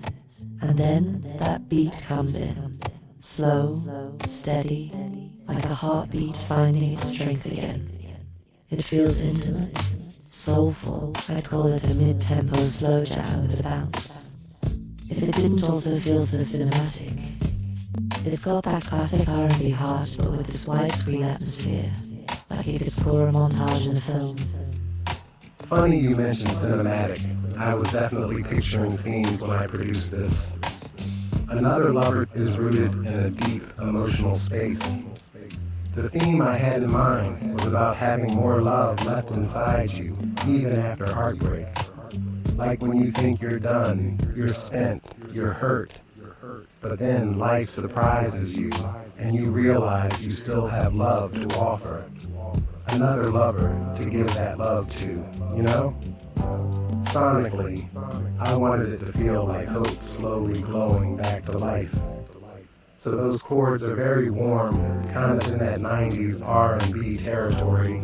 I'm not shy to admit I had some En Vogue and Babyface era vibes in my head. Maybe even a touch of Prince's DNA in the harmonies. You know how Prince could make a ballad feel both deeply personal and epic at the same time? That's the energy. I can totally hear that. It's like part R&B, part 80s, part future funk, living together. There's even synths that comes in during the bridge that gave me Prince vibes. It's not a screaming guitar solo, more like a weeping synth-like guitar line, very parade era in its emotion. It's restrained, but it speaks volumes. And those little synth flutters in the background. It's like little stars twinkling behind the main melody. Gorgeous. Thank you. I really paid attention to the layering on this one. There's a subtle string section that comes in during the second chorus. It's tucked in the back, almost more felt than heard. That was intentionally placed to give that cinematic lift, like your heart rising up. The drums are kept simple, a laid-back, slow groove with a kick, snare, hi-hat pattern that doesn't rush anything. Pocket first drums, as always, keeping a solid groove but leaving space. And the bass, oh, the bass line here is one of my favorites. It's melodic, almost singing its own little counter melody. I played it in a way that it kind of answers the main keys. All of these pieces are having a conversation. It's a conversation without words, which is the beauty of it. This track tells a story without any lyrics at all. I felt the narrative so clearly. Someone who's been hurt, taking a deep breath and deciding to open up again. There's a moment near the end, the music swells and then pulls back, like the sound almost hugs you and then lets you go, gently. I swear, I could see a scene in my mind. Imagine a character driving at night. City lights out of focus through a rain-drenched windshield. Maybe they're on their way to tell someone they're ready to love again. This song would be perfect right there. It carries all that emotion wordlessly. That's exactly the kind of scenario I hope we could live in. It's sync ready for a heartfelt moment. You don't need anyone singing on top saying, I'm ready to love because the music says it for you. And from a sync licensing perspective, that's gold. The track has dynamic range, it builds up, it breaks down, so an editor could use just the intro for a tender moment, or the bigger climax for a dramatic reunion scene.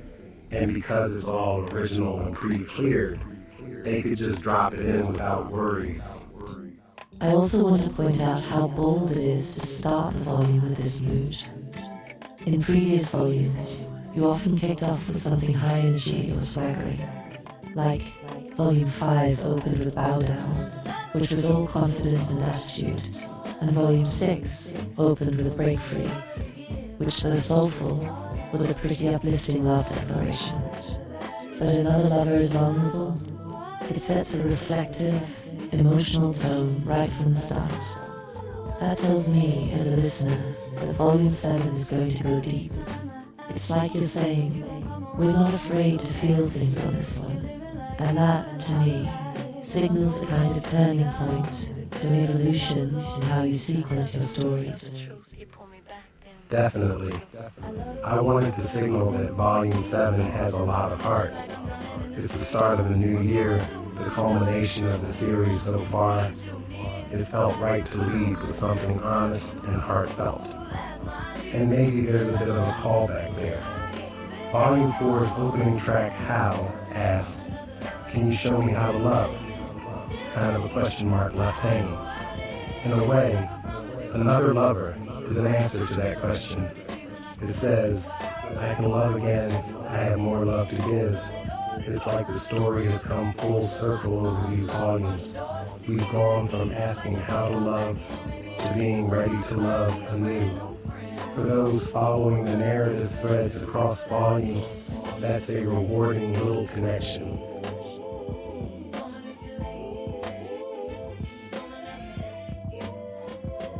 That's beautiful, and it shows how much thought goes into this. Alright, I could bask in track 1 all day, but we have 9 more tracks to explore, so let's keep it rolling.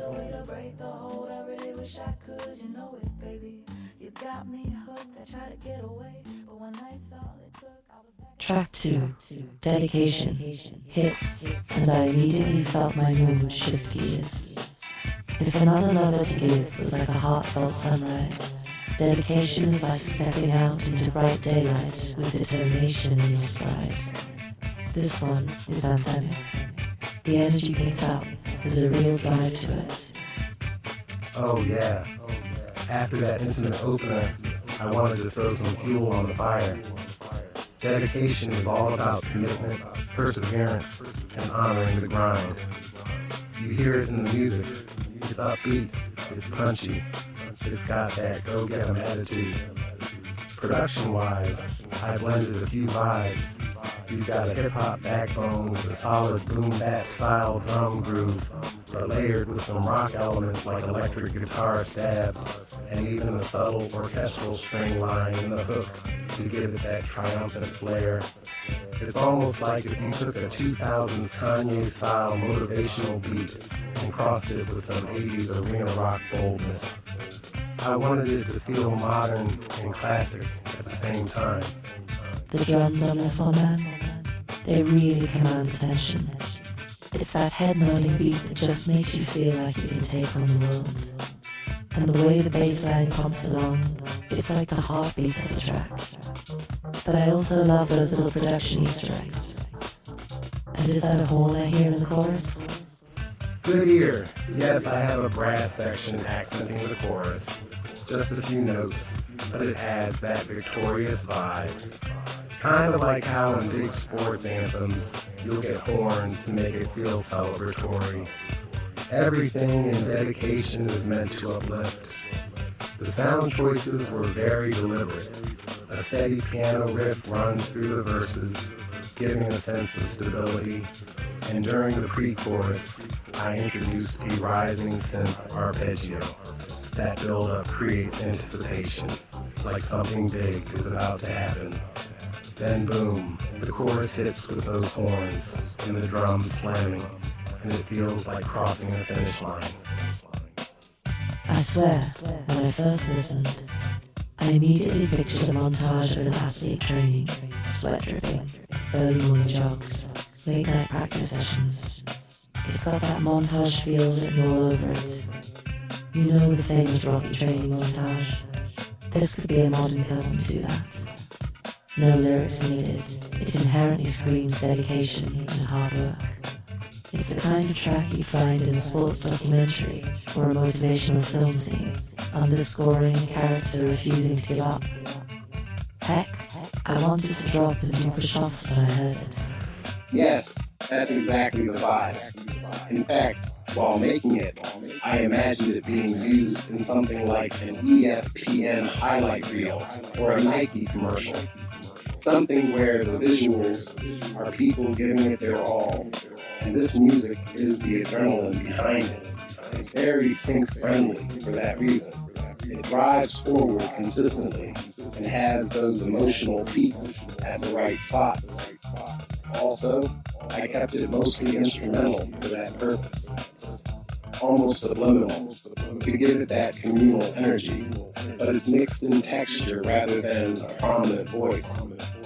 That way, if this track is placed under a scene or a voiceover, it won't clash with dialogue or narration. Smart and thematic. I love what this track represents in the context of Volume 7 in your journey. Dedication is literally what got us here, one volume a month. Late nights in the studio, keeping the momentum. It's like an anthem for the whole WDMN media ethos. We're not in this for overnight clout. We're in it for the long haul, dedicating ourselves to the craft. I mean, ThinkTimm, you basically set your life to a rhythm of constant creation and you stuck to it. That's dedication, if I've ever seen it. It is a bit meta, isn't it? This track is as much about the process behind the music as it is about anything else. There's definitely a piece of my soul in there going, keep pushing, keep going.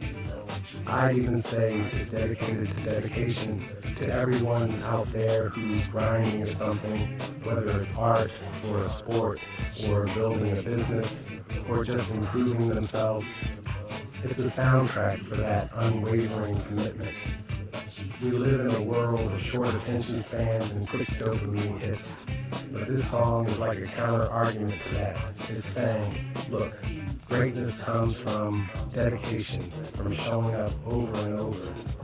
You know, it echoes a bit of what we talked about in episode 063 about consistency over flashy New Year's resolutions. The work stays, even when the hype fades. Preach. And from a musical standpoint, one more thing, I love that it's upbeat and motivational without feeling cheesy. It's a hard balance to get right. Sometimes inspirational tracks can feel corny if they're too on the nose, but dedication has an authenticity to it. I think because it draws from such genuine influences, it's got the soul of old school hip-hop in its rhythm, a touch of rock bravery, and even hints of gospel, if I'm not mistaken. Like the chord progression and the bridge felt almost gospel tinged. I did sneak a gospel-like turnaround in there on the bridge, yeah. Just a little soulful uplift moment with an organ pad supporting it. I wanted it to feel like a brief moment of reflection mid-song, like the runner taking a breath and remembering why they started before the final sprint.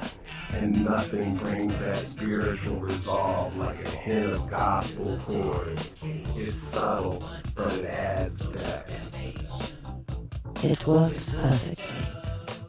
All in all, dedication does what its title promises. It's dedicated, purposeful, and strong.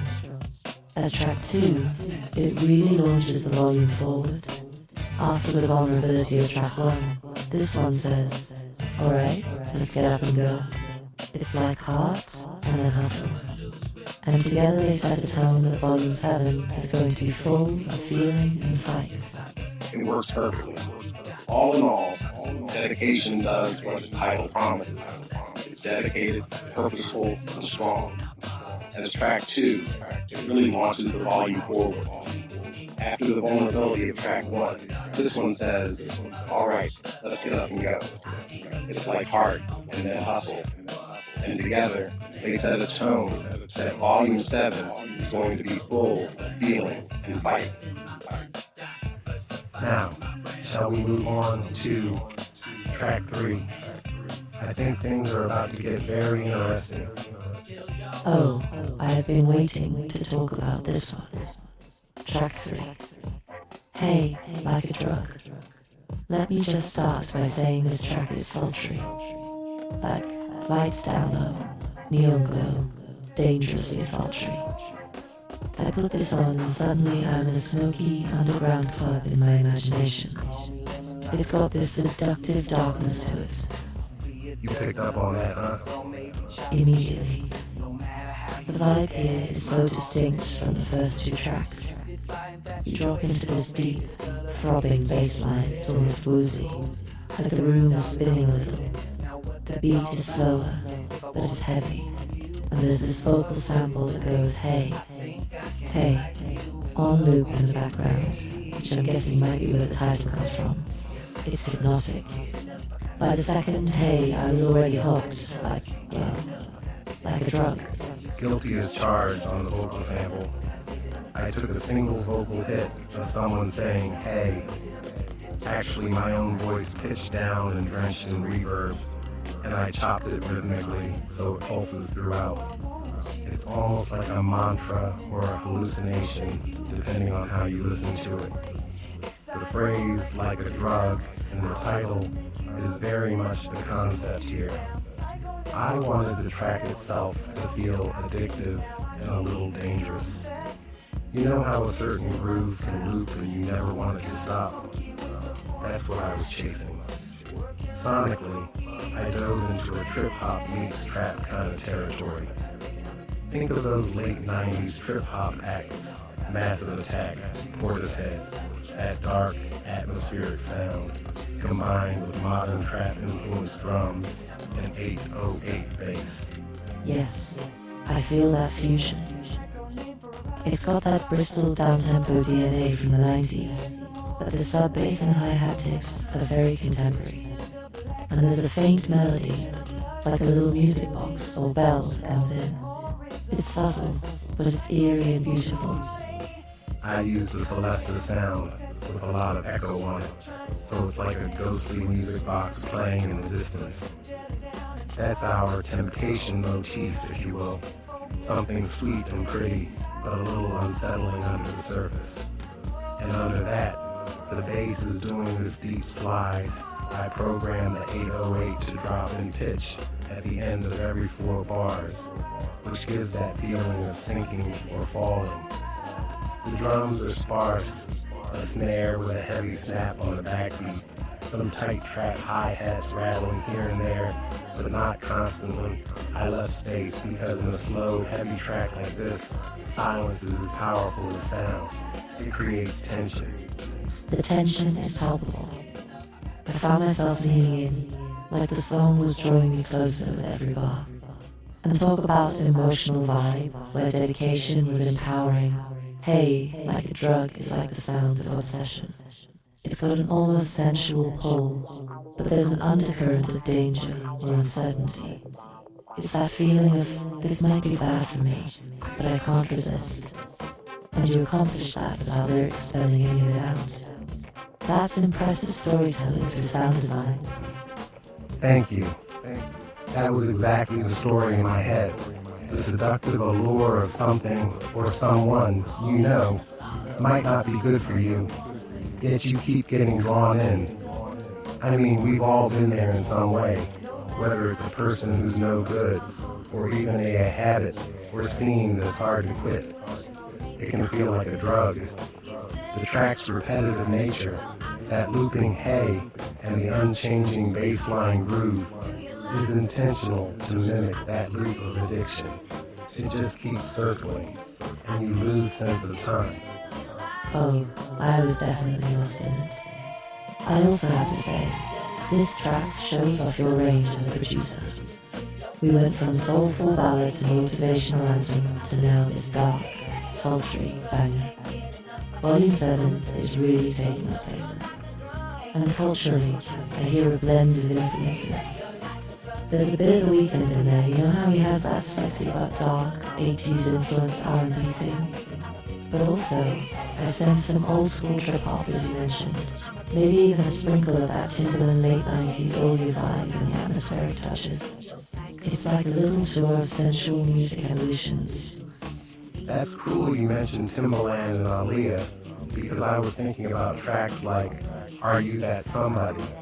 Not in terms of copying that style, but in the sense of using negative space and an unconventional sound, remember the baby coo in that song, to create a mood. Here the odd element is that echoing hey. It's the hook without a singer. And yeah, definitely some Weeknd influence too, especially in creating a sort of neon noir atmosphere. The song title itself almost sounds like something The Weeknd would have, doesn't it? Like love is a drug type vibes. But musically, I think this track stands on its own as a unique blend. For sure, it doesn't feel derivative. It feels like an homage that became its own thing. Now, in terms of sync potential, this one immediately screamed TV drama scene to me. I could imagine it in a show where two characters are circling each other in a club or a bar, the tension thick between them. Or even a thriller scene where someone is enticed into a risky deal. It's got that moody swagger that fits late night, urban scenes. I mean, if Euphoria was still running new episodes, this track would slide right into one of those montages of the teens going off the rails at a party. That's a great call. It does have that youthful, reckless vibe too. And yeah, any scene that needs to convey temptation or a character's internal struggle with an allure could use this. The nice thing about instrumental tracks like this is you can play them under dialogue and it just enhances the mood without fighting for attention. The frequency range here, lots of low end and airy high end, but not much mid-range clutter, means actors could be speaking and you still feel the track supporting the scene without muddying the words. That's by design, honestly. Sync readiness, always in mind. Spoken like a true producer who knows the end game. I love it. Hey, Like a Drug is quickly becoming one of my favorites on Volume 7 because it's so immersive. When it plays, it transports you. And that's what a great track, especially an instrumental, should do. Build a whole world in your head. So far, each of these first 3 tracks has felt like a totally different world. And we're just getting started on this trip. We are. Buckle up, because track 4 is about to flip the mood again. Ready to talk about something a bit more fun? Coming up next is Just Your Type. And let me tell you, this one put the biggest smile on my face. After the intensity of Hey, like a drug, track 4 is like a refreshing breeze. It's flirty, it's upbeat, it's fun. I think I even started dancing in my chair as soon as it kicked in. Oh, you definitely did. I have footage. No shame, Just Your Type has that effect. So where do I start? The track opens with this catchy synth riff, very bouncy and bright. Then the beat drops, and it's got this sort of funky pop groove. The drums are crisp, almost a bit of a New Jack Swing feel in the rhythm, but updated. The bass is doing a funky walking pattern that really drives things. And there are these hand-clap samples layered on the snare that give it a playful vibe. It just oozes charm. You nailed a few of the key ingredients there. Like the musical equivalent of that bubbly feeling when you realize someone is into you and you're into them too. So it's lighthearted, upbeat, and a little cheeky. I definitely drew on some 90s and early 2000s R&B pop influences. Think of those jams that made you want to two-step at a house party. There's a dash of New Jack Swing in the drum programming, as you caught. I have the snares and claps hitting in that swingy pattern and a little percussive fill, a kind of da-da-da-da syncopation that I sneaked in as a nod to that era. Yes, it reminds me of the vibe from early Janet Jackson or Bobby Brown tracks. Those songs that just had pure fun energy. But what's cool is that Just Your Type doesn't sound dated at all. It's like you bottled that fun and filtered it through modern production. The synths you used feel current. One of them sounds almost like it chipped in lead, like a cute video game tone, which makes it feel playful and modern. Good ear. I did use a synth that has a bit of that retro video game timbre, kind of an old school 8-bit feel for one of the lead lines that accents the chorus melody. Blending that with more traditional R&B elements was part of the plan to keep it fresh. Also, I've got some rhythmic guitar scratches faintly in the background. Think of the kind of guitar comping you hear in a Bruno Mars or a Daft Punk funk throwback. It's subtle, but it adds a live feel texture. The keyboards are doing little answer and call bits. An electric piano hits some chords, and a synth response. I wanted it to feel really interactive and lively. Mission accomplished. Mathematically, I get the sense of flirty confidence here. Like, the title, Just Your Type, suggests someone boldly saying, hey, I'm exactly what you're looking for. It's playful, a little bit cheeky. Even without lyrics, you feel that attitude. The melody lines almost sing that phrase at points. I found myself humming what could be a vocal line. I'm just your type, baby in my head, following the synth. I don't know if you intended a top line, but it's catchy enough that one could exist. Oh, I definitely imagined a vocal line or two, even though I didn't include any. That's part of the producer mindset, making a track that an artist could sing on. And if someone out there hears this and thinks of a vocal, hey, I'm all ears. But it also had to work instrumental, so the instruments take on the role of the singer in a way. The chorus synth you mentioned is voiced in a way that is almost saying the title phrase. And the groove itself carries a conversational energy, like musical flirting. Conversational energy, I like that. This track is definitely winking on the listener. Another thing I love, it's an easy listen. By that I mean, emotionally, it's light. We've had some heavy feelings in other tracks, but here it's just pure joy. Sometimes in an album or volume like this, you need that palate cleanser track that just lifts you up, no strings attached. Just Your Type is that for Volume 7. It's positioned right in the middle of the track list, and it kind of gives you a little party before we maybe go deep again. It's great pacing. Oh, absolutely. Exactly, pacing is key in these volumes. After the moody, slow burn of Hey Like a Drug, I knew the listener would need an upper, something to raise the heart rate and bring a smile. And I also think from a storytelling perspective, not every scene in a film is high drama. You need the meet-cute scenes, the light montages of characters falling in love or having fun. Just Tight is like the soundtrack to a montage of two people on a quirky fun date, or a fashion show scene, or friends dancing in a living room. It's versatile that way for sync. It could underscore any moment that's meant to feel youthful, positive, and a bit romantic in a fun way. I could see it in a rom-com when the leads finally get together for a day out, trying on sunny hats, getting ice cream, laughing, that whole montage of them bonding. It's got that sunshine in it. Also, from a sync standpoint, because it's so catchy and upbeat, I can imagine it in commercials too. Like a smartphone ad where everyone's smiling and life is good, or a travel ad showing happy tourists exploring the city. It's very license friendly because it's non-offensive. It's toe-tapping, and it exudes positive vibes without a single word. You just feel good hearing it. That's true. It's a feel-good track, which usually is welcome in advertising and feel-good programming. And there's enough of a beat that you can edit it easily. You could loop sections if needed, or cut on the beat to sync with cuts in the video.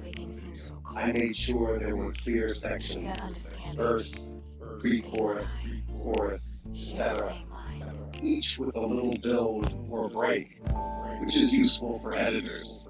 Again, always thinking about that sync utility while still making it a fun listen on its own.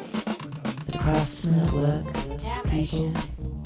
This is why these tracks hit that sweet spot of being artistic and usable.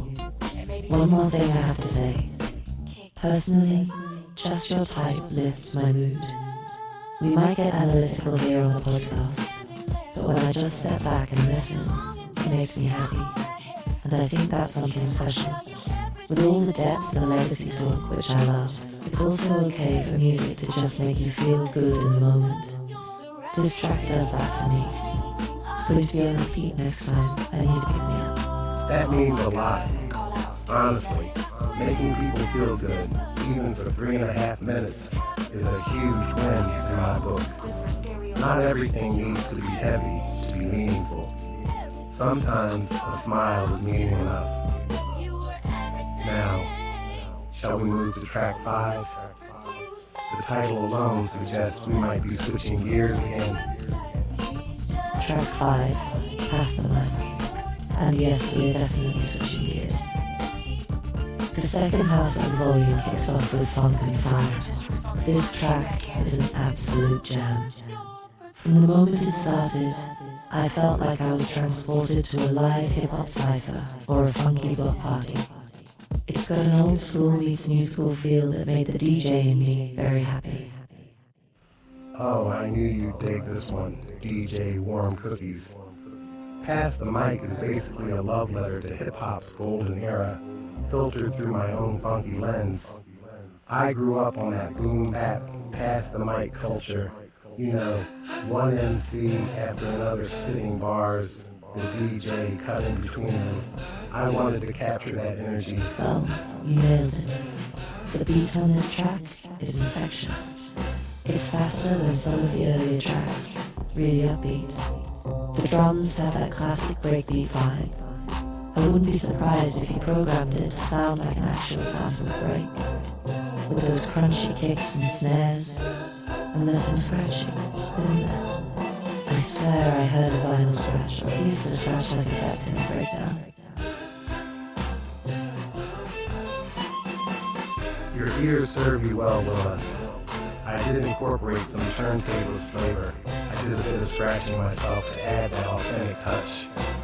It's subtle, kind of panned to the side during a breakdown section, like a DJ is cutting up a record, while the band breaks it down. The drums are indeed inspired by classic break beats. I actually chopped up a live drum loop I recorded a while back to give it that sampled feel, then layered an 808 kick underneath to add some modern low-end punch. Best of both worlds. There's also a conga percussion loop, faintly in the mix to give it that block party groove. A little Latin flavor nod like the old school Bronx jams. The percussion really adds to the party vibe. And the bass line, oh man, the bass is funky.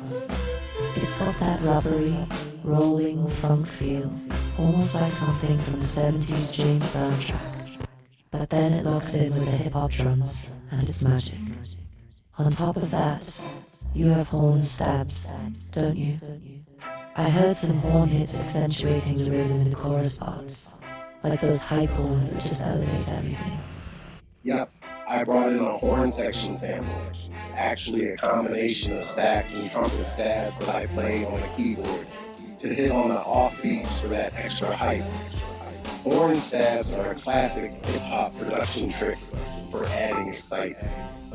Think of tracks like Beastie Boys' Pass the Mic or old Public Enemy productions. They often had those funky horn hits. And since, fun fact, Beastie Boys have a famous track called Pass the Mic, I felt it was a fitting homage to sprinkle a little of that DNA in here. The title obviously gives a nod to that communal hip-hop spirit. I love that. And I felt the communal spirit, even though it's instrumental. Like, listening to it, I could almost hear imaginary MCs trading verses. It has that Calandra response energy. You leave space in the beat at times, like little open pockets, which in a live setting would be perfect for an MC to throw in a line or for the crowd to shout back. For instance, there's a break where everything drops out except the drums and a vocal sample that goes, come on. That had me yelling, come on. Back at the speaker. Yes, that's one of my favorite parts. I put that come on shout, which is actually me doing my best cool voice impression, heavily processed, right before the beat drops back in to emulate that hype man vibe. This track is full of those hip-hop Easter eggs.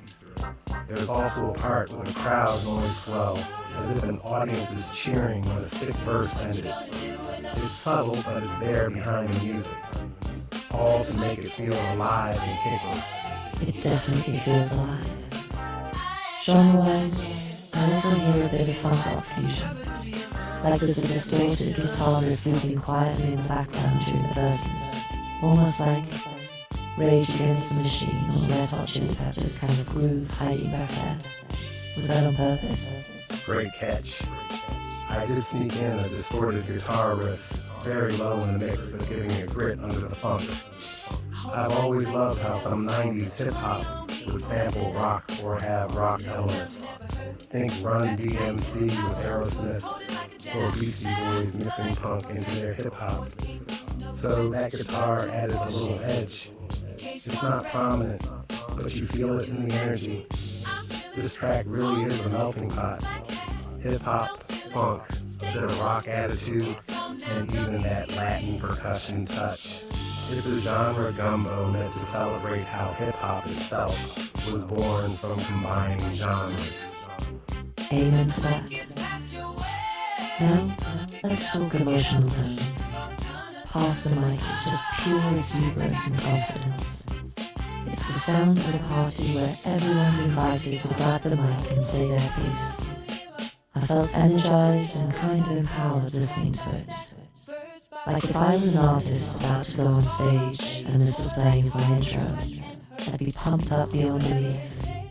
It's one of those tracks that can lift the energy in any room. That's a good way to put it. An energy lifter. And strategically for the album flow, placing this at track 5 means we're injecting a second wind right at the midpoint.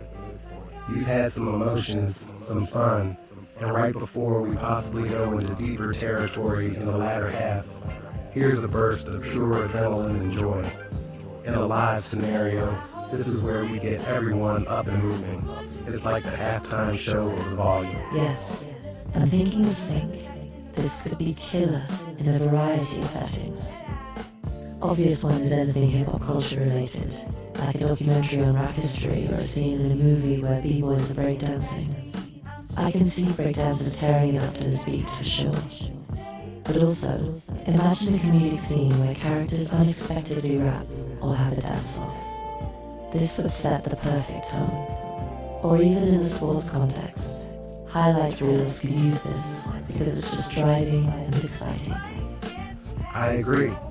Also, I made sure it's structured in a way that you can loop sections easily or cut to different parts without it feeling abrupt. There's a clear intro with that classic yo, check this out style vibe, a build-up, drops, etc. An editor could take the intro and place it under a scene of someone prepping for something, then jump to the climax for the action. It's flexible. And the lack of vocals means it won't interfere with voiceovers, though it might steal the spotlight from dialogue if used too loud, because it is kind of attention-grabbing. It sure is, in the best way. Honestly, this one must be so fun for you to perform or showcase. I imagine if you ever do a live beat set or a listening party when Pass the Mic comes on, you'll see heads bobbing and maybe even some spontaneous rhyme attempts from the crowd. It's infectious. I personally had to resist the urge to start freestyling some goofy lines when it played. It just gives you that confidence like, yeah, I've got something to say. And that's exactly the vibe. Everyone has a voice, step up and use it. Even if no one literally raps on it, the music itself gives that feeling of expression. In the journey of If I Was Your Producer, Volume 7, this track stands out as the communal, extroverted moment. We've had introspection and romance and moodiness. Pass the Mic is like, let's all get together and vibe. And that spirit is a big part of why I make music, to connect people. Even instrumentals can bring folks together and make them feel part of something. Beautifully said. Alright, from this vibrant jam, I suspect we might be heading into more introspective territory next. Just a hunch, looking at the next title, shall we flip the record to side B, so to speak, and see what questions arise?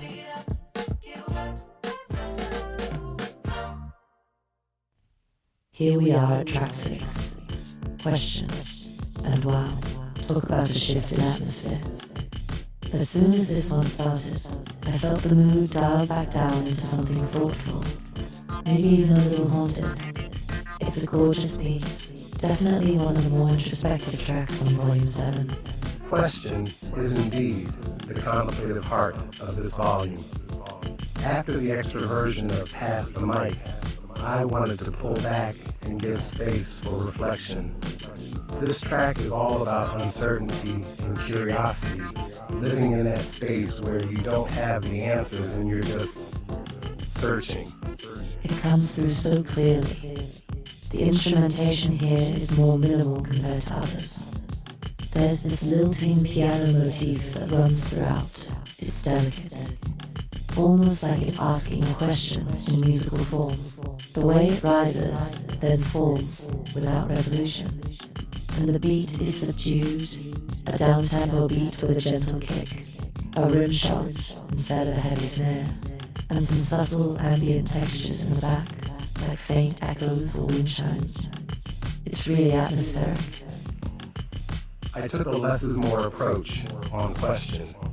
It's built around that piano motif you mentioned, a simple series of chords that never fully resolve to the tonic, which musically creates a sense of an unanswered question. There's also a muted guitar pluck that comes in, kind of a jazzy guitar tone playing sparse single notes, like thoughts floating by. And I used a lot of reverb and delay on the instruments to create a sense of space. You can almost hear the room around the piano, a kind of intimate, empty room sound. For percussion, I avoided anything too jarring. It's mostly a brush snare sound and light taps, with occasional soft cymbal swells. The rhythm is there to give a heartbeat, but it's definitely not the focus. This one feels very visual to me, ironically. It's like the soundtrack of late night thoughts. I pictured, say, a character sitting alone in a dimly lit diner at 2 a.m., staring into their coffee, wrestling with a decision or a regret. The neon sign outside flickers open through the window, and this music is what you hear as the camera gently pans around you. It's introspective and a little melancholic, but there's also a hint of hope in it. Like the very act of questioning means you're searching for something better. That's a beautiful scene you painted, and it's right in line with the vibe. I'm glad you sensed that slight glimmer of hope. While the track is in a minor key and definitely leans melancholic, I peppered a few major chords in the progression unexpectedly. It's like little rays of light in the darkness. Those moments maybe signify the possibilities of an answer or clarity peeking through. But then it drifts back to the unresolved pattern, because in life we often don't get neat answers. We learn to live with the questions. Deep. This track's placement also got me thinking about the narrative arc of the album. We started with love and hope, hit dedication and temptation, had fun, got hyped, and now we're introspective. It's like a life cycle of emotions.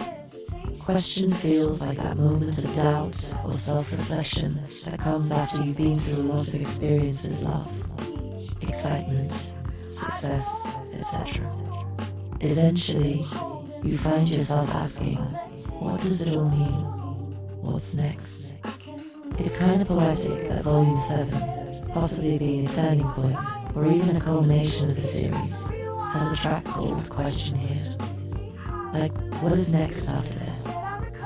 It invites the listener to ponder, just as you, the creator, might be pondering the next chapter. You're tapping into something there. By the time I got to making Question, I think subconsciously I was processing my own thoughts about where this journey leads. 7 volumes in, hundreds of tracks made. Yeah, I have questions. What's the ultimate goal? How will these songs find their place? How do I keep evolving? So that probably seeped into the music. In a way, this track is me taking a breath and going, And it's a brave thing to put a track like this on an album, because it's not flashy, it's not screaming for attention, it's gentle and it demands you to actually listen and feel. But those can end up being the most powerful moments, especially in visual media. Like, I can absolutely see Question being used in a pivotal scene of a movie or series, the quiet moment, the aftermath of something big, or the montage of introspection where a character is at a crossroads. It's wonderfully sync-friendly because it won't overpower the scene. Instead, it will deepen it. It's the type of cue a director will loop under a whole 3-minute dialogue scene because it just sets the mood without distraction. That's the hope. I intentionally didn't throw in any sharp melodic solos or anything that would draw too much focus. The piano carries the theme steadily, almost like background thought, and the rest is texture. It's very much a supporting track. And yet, I hope when someone listens in isolation, they still find it moving. It's minimal, but the emotion is concentrated. Sometimes a single piano note with the right reverb can hit harder than a wall of sound. It's like those moments of silence in a conversation that speak louder than words.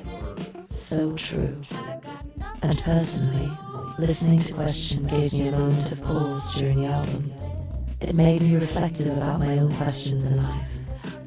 That's a special thing when an instrumental piece can stir personal introspection in the listener. I think a lot of people will connect with this one on a quiet, maybe even subconscious level, and call me sentimental, but I feel like it links back to the whole ethos of why make music. The question in the title of our podcast. Why do we do this? Why make art? Those fundamental questions. It's like a gentle reminder in musical form to always stay curious and thoughtful about our purpose. I love that interpretation. It wasn't deliberate, but it resonates. Especially since in episode 064 we talked about legacy and Willa. You brought it full circle to why make music? Because legacy is built in the doing, not the downloads. Those rhetorical questions drive a lot of what we do. So yeah, maybe question is kind of an abstract tribute to that spirit of inquiry that keeps creators going. The question is often more important than the answer in art and in life. Alright, track 7 is a provocative one, simply by title. Say ThinkTimm. When I saw the track list, I was immediately intrigued. Like, what's going on here? Your name and the title. And then I heard it, and I was like, whoa. Let me just start by saying this track is funky and bold. It's like the album suddenly put on a pair of sunglasses and struck a pose. Ah, I'm glad it made that impression. Say It, ThinkTimm is definitely a statement track. By that point in the volume, I wanted to reintroduce myself in a way, kind of planting a flag. It's almost meta, right? It's a track that's partially about having a signature. Exactly. Listening to it, I got this sense of you channeling a classic producer move of dropping a tag, but doing it creatively. So, first off, musically, it's a slinky mid-tempo funk groove. The bass line absolutely struts. It's not rushing, it's just confidently walking all over the beat.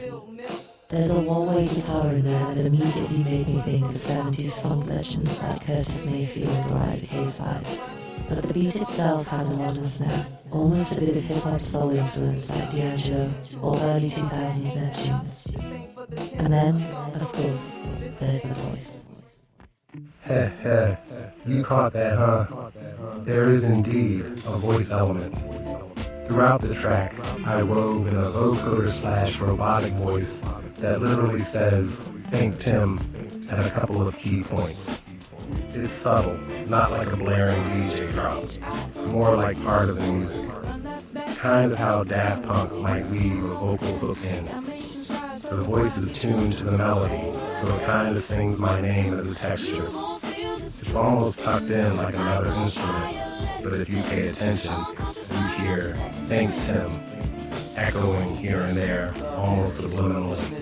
Let's keep twisting, yo, this ain't fiction. Downtown moves got the city on blast. Cracking that rhythm like I'm breaking glass. Peanut butter ice cream, now that's a snack. Stick it like bars when I'm on this track. Jelly in the jam, I'm smoother than silk. Got your head nodding like fresh filled milk. I knew it.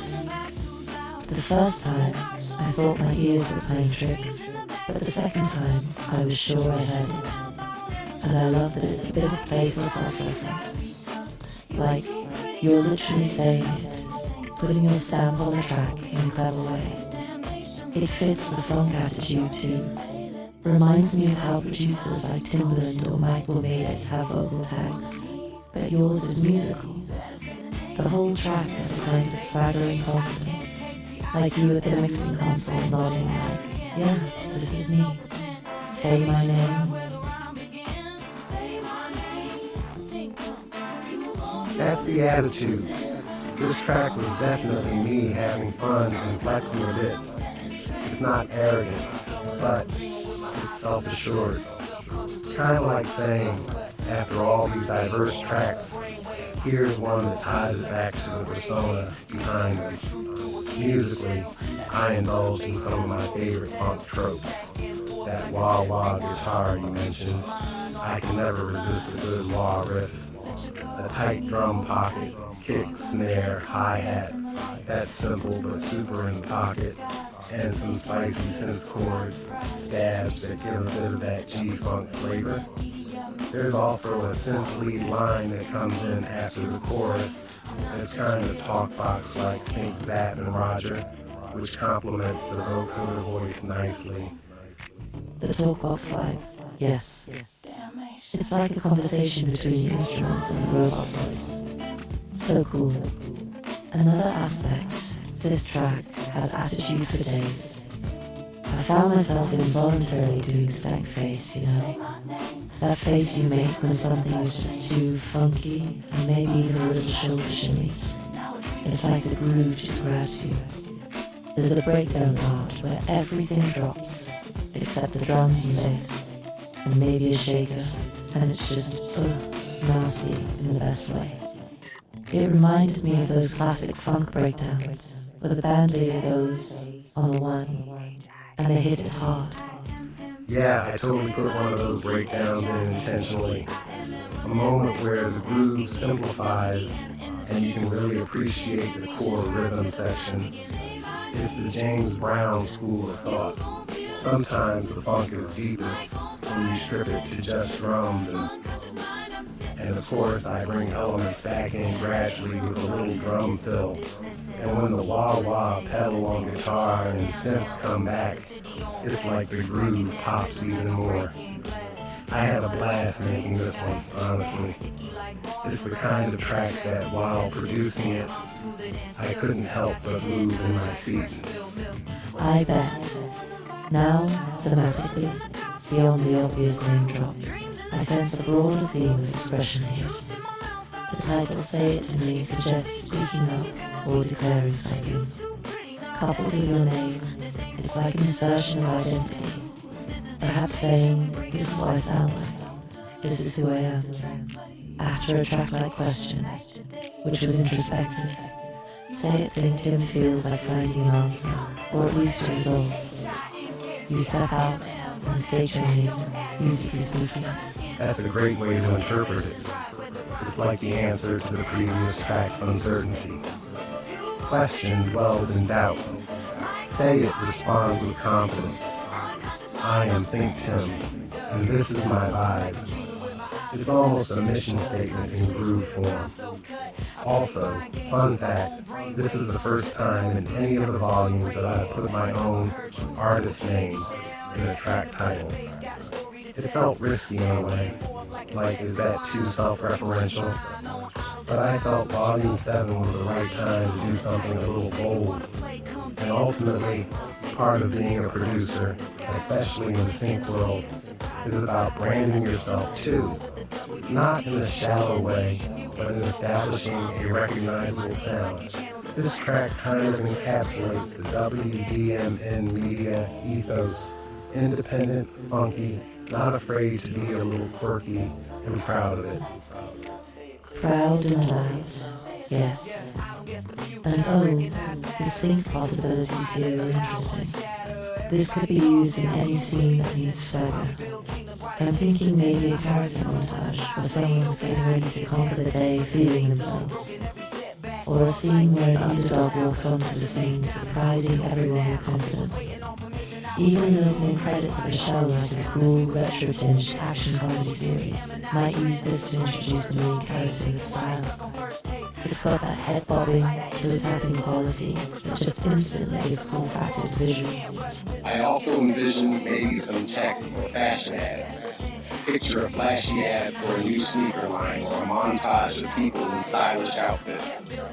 This groove would make it all feel extra slick. And because it has that vocal saying my name in a stylized way, it's almost like a hidden Easter egg that never played on TV or something. Someone might be like, what is that voice saying? And look it up. A little guerrilla marketing. Ever the strategist. But yeah, musically it's not intrusive, even with the voice it plays in. So for synth, it wouldn't distract. Listeners would catch it. Others would just think it's part of the instrumental texture. It's clever. Also, I have to say, from a personal standpoint, as your friend and collaborator hearing the track, basically declare your name with that much fun and confidence made me smile big. It's like, heck yes, own it.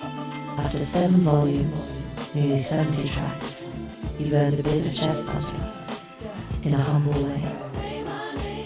Thank you. It It definitely feels like a celebration of how far we've come. A little victory lap in musical form, and having it be funky and fun keeps it from feeling egotistical. It's more like we're all in on the fun, like say it, shout your name, shout what you believe in, you know. I hope when people hear it, they not only recognize it as my theme, but also feel encouraged to be confident in their own skin. It's got that empowering undertone. It certainly empowered me to dance around my living room with zero shame, and possibly yell Willa along with the track. This one is a highlight, for sure. But now we move into track 8, which by title alone, Undefined, promises something different. And indeed, it delivered something quite unique. Let's get into that journey. Track 8 is Undefined, and wow, what an adventure this one is. If I had to pick the most experimental track on Volume 7, this is it, and fittingly so, given the name. Listening to Undefined felt like stepping into the unknown. I genuinely didn't know where it was going to go next, in the best possible way. That was the goal. After establishing a lot of strong identities in the earlier tracks, I wanted to throw the playbook out the window and just explore on Undefined.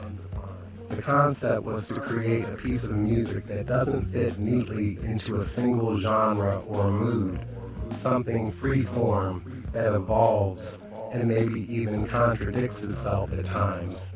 Essentially, undefining what a track should be. Well, color me intrigued from start to finish.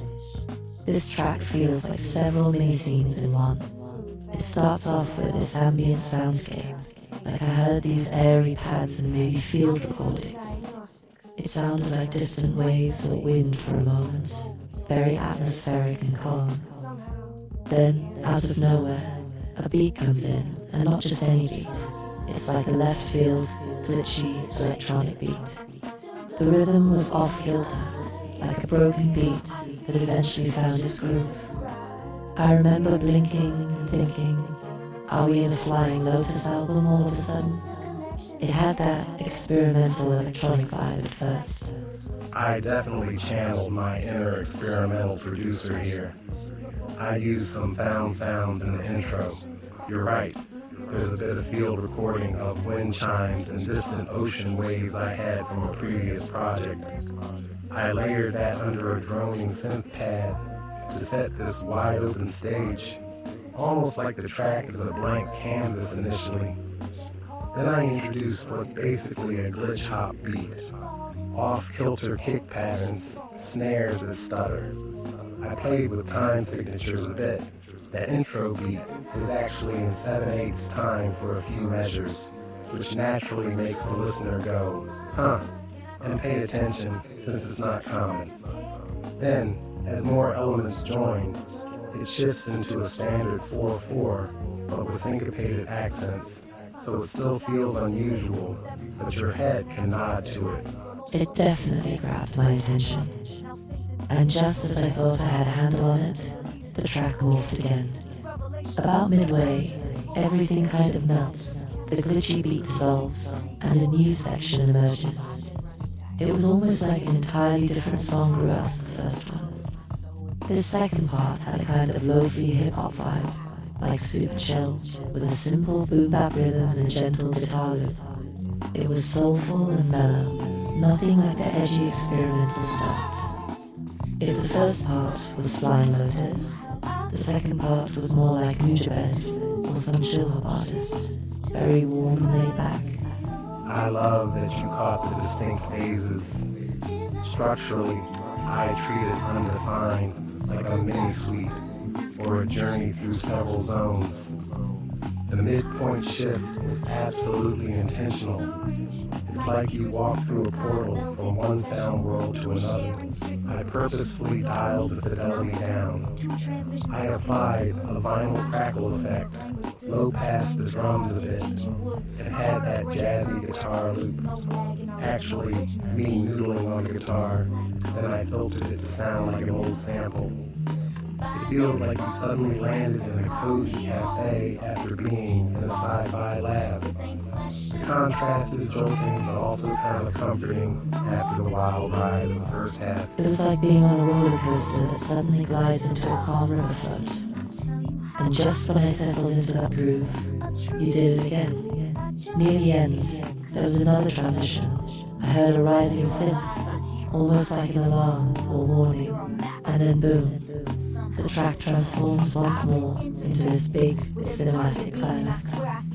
Like ambient post-rock or something, with swelling synth strings, a deeper drum kick that felt almost tribal, and these echoey piano hits. It was grand, but only for a short while, like a finale that comes and goes, and then the track just evaporates into silence. I was left in awe by the end. Yeah, I kind of went for a 3-act structure in one track. The ending act was me going for that cinematic lift. I brought in some orchestral elements like string pads and big reverb on a tom drum pattern to give a sense of scope. That part lasts maybe 30 seconds, like a final epiphany, and then everything drops out. One moment you have this grandeur, and the next, nothing. Silence. The idea was sort of reflecting how life can be undefined and ever-changing. You go through chaos, then calm, then an epiphany, and then, who knows? It ends openly, unresolved, undefined. It's really a piece of art, honestly. It's not a conventional song, and that's what makes it stand out. You managed to pack an album's worth of exploration into, what, maybe 4 or 5 minutes? That's brave. And what's cool is, despite how experimental it is, I never felt lost in it. The transitions, though surprising, felt purposeful. Like you were guiding us through a story, even if we didn't know where we were going next. You knew, and that trust was there. That's hard to pull off. I appreciate that. I worried it might be too jarring for some, but I also trust listeners, especially those who've come along volumes 1 through 7, to be adventurous. I mean, we tout that we flip genre on its head and experiment, so here I'm really walking the talk. And from a sync perspective, it's interesting. While undefined as a whole might not drop neatly into a scene due to its shifting nature, parts of it certainly could. An editor might take just the lo-fi section or just the cinematic section and use that. In a way, I provided 3 cues in one track. It's like a little library of moods contained in a single file. One moment from this track could underscore a peaceful scene. Another moment could underscore a tense montage, etc. Oh, that's an insightful way to look at it. Like you said, a mini library. And since everything in here is original and cleared, someone could indeed slice and dice it. But even if it never gets used in a film or show, it's a testament to your creativity and range. It's the kind of track that probably challenged you to produce, and it challenges us to listen actively. I respect that a lot. Plus, as a listener, it's kind of thrilling not knowing what's next. It breaks the predictability that sometimes creeps into albums. For sure. By track 8 on an album, sometimes you can guess the formula. I wanted to ensure nobody could guess this one. And thematically, after to say it, ThinkTimm, which is very self-defined, it's interesting to go into undefined, which almost says, even after you declare who you are, life can throw you into undefined territory again. It's like a humbling reminder of the ever-evolving nature of art and identity. We define ourselves and break those definitions and keep growing. That's deep and true. And isn't that the independent artist's journey in a nutshell? We hate boxes, so we keep stepping out. Undefined felt like a celebration of that creative freedom. I imagine on a major label album, a track like this might get mixed for not being commercial. But here in WNBA Media World, we say bring it on.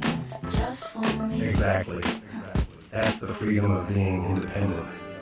You can have a track that's just pure exploration without worrying about an A and R guy going, where's the single?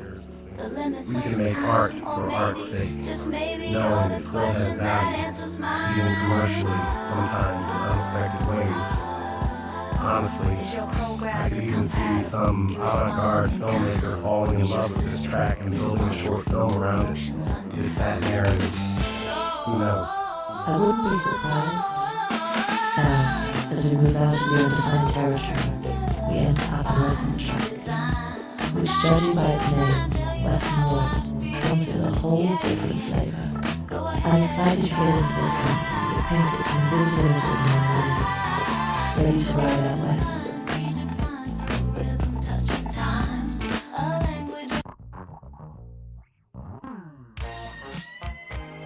Okay, I have to admit, Western World might be one of my personal favorites on this volume, just because of how cool and cinematic it is. The title had me guessing, are we talking Old Wild West, or the broader Western society commentary, or both? And the track itself kind of touches on everything I imagined, and more. It's a wild ride, pun intended. This one was incredibly fun to make. Western World was a bit of a genre mash and a concept piece. I was indeed playing with the dual idea of Western as in cowboy Western and Western World as in modern society.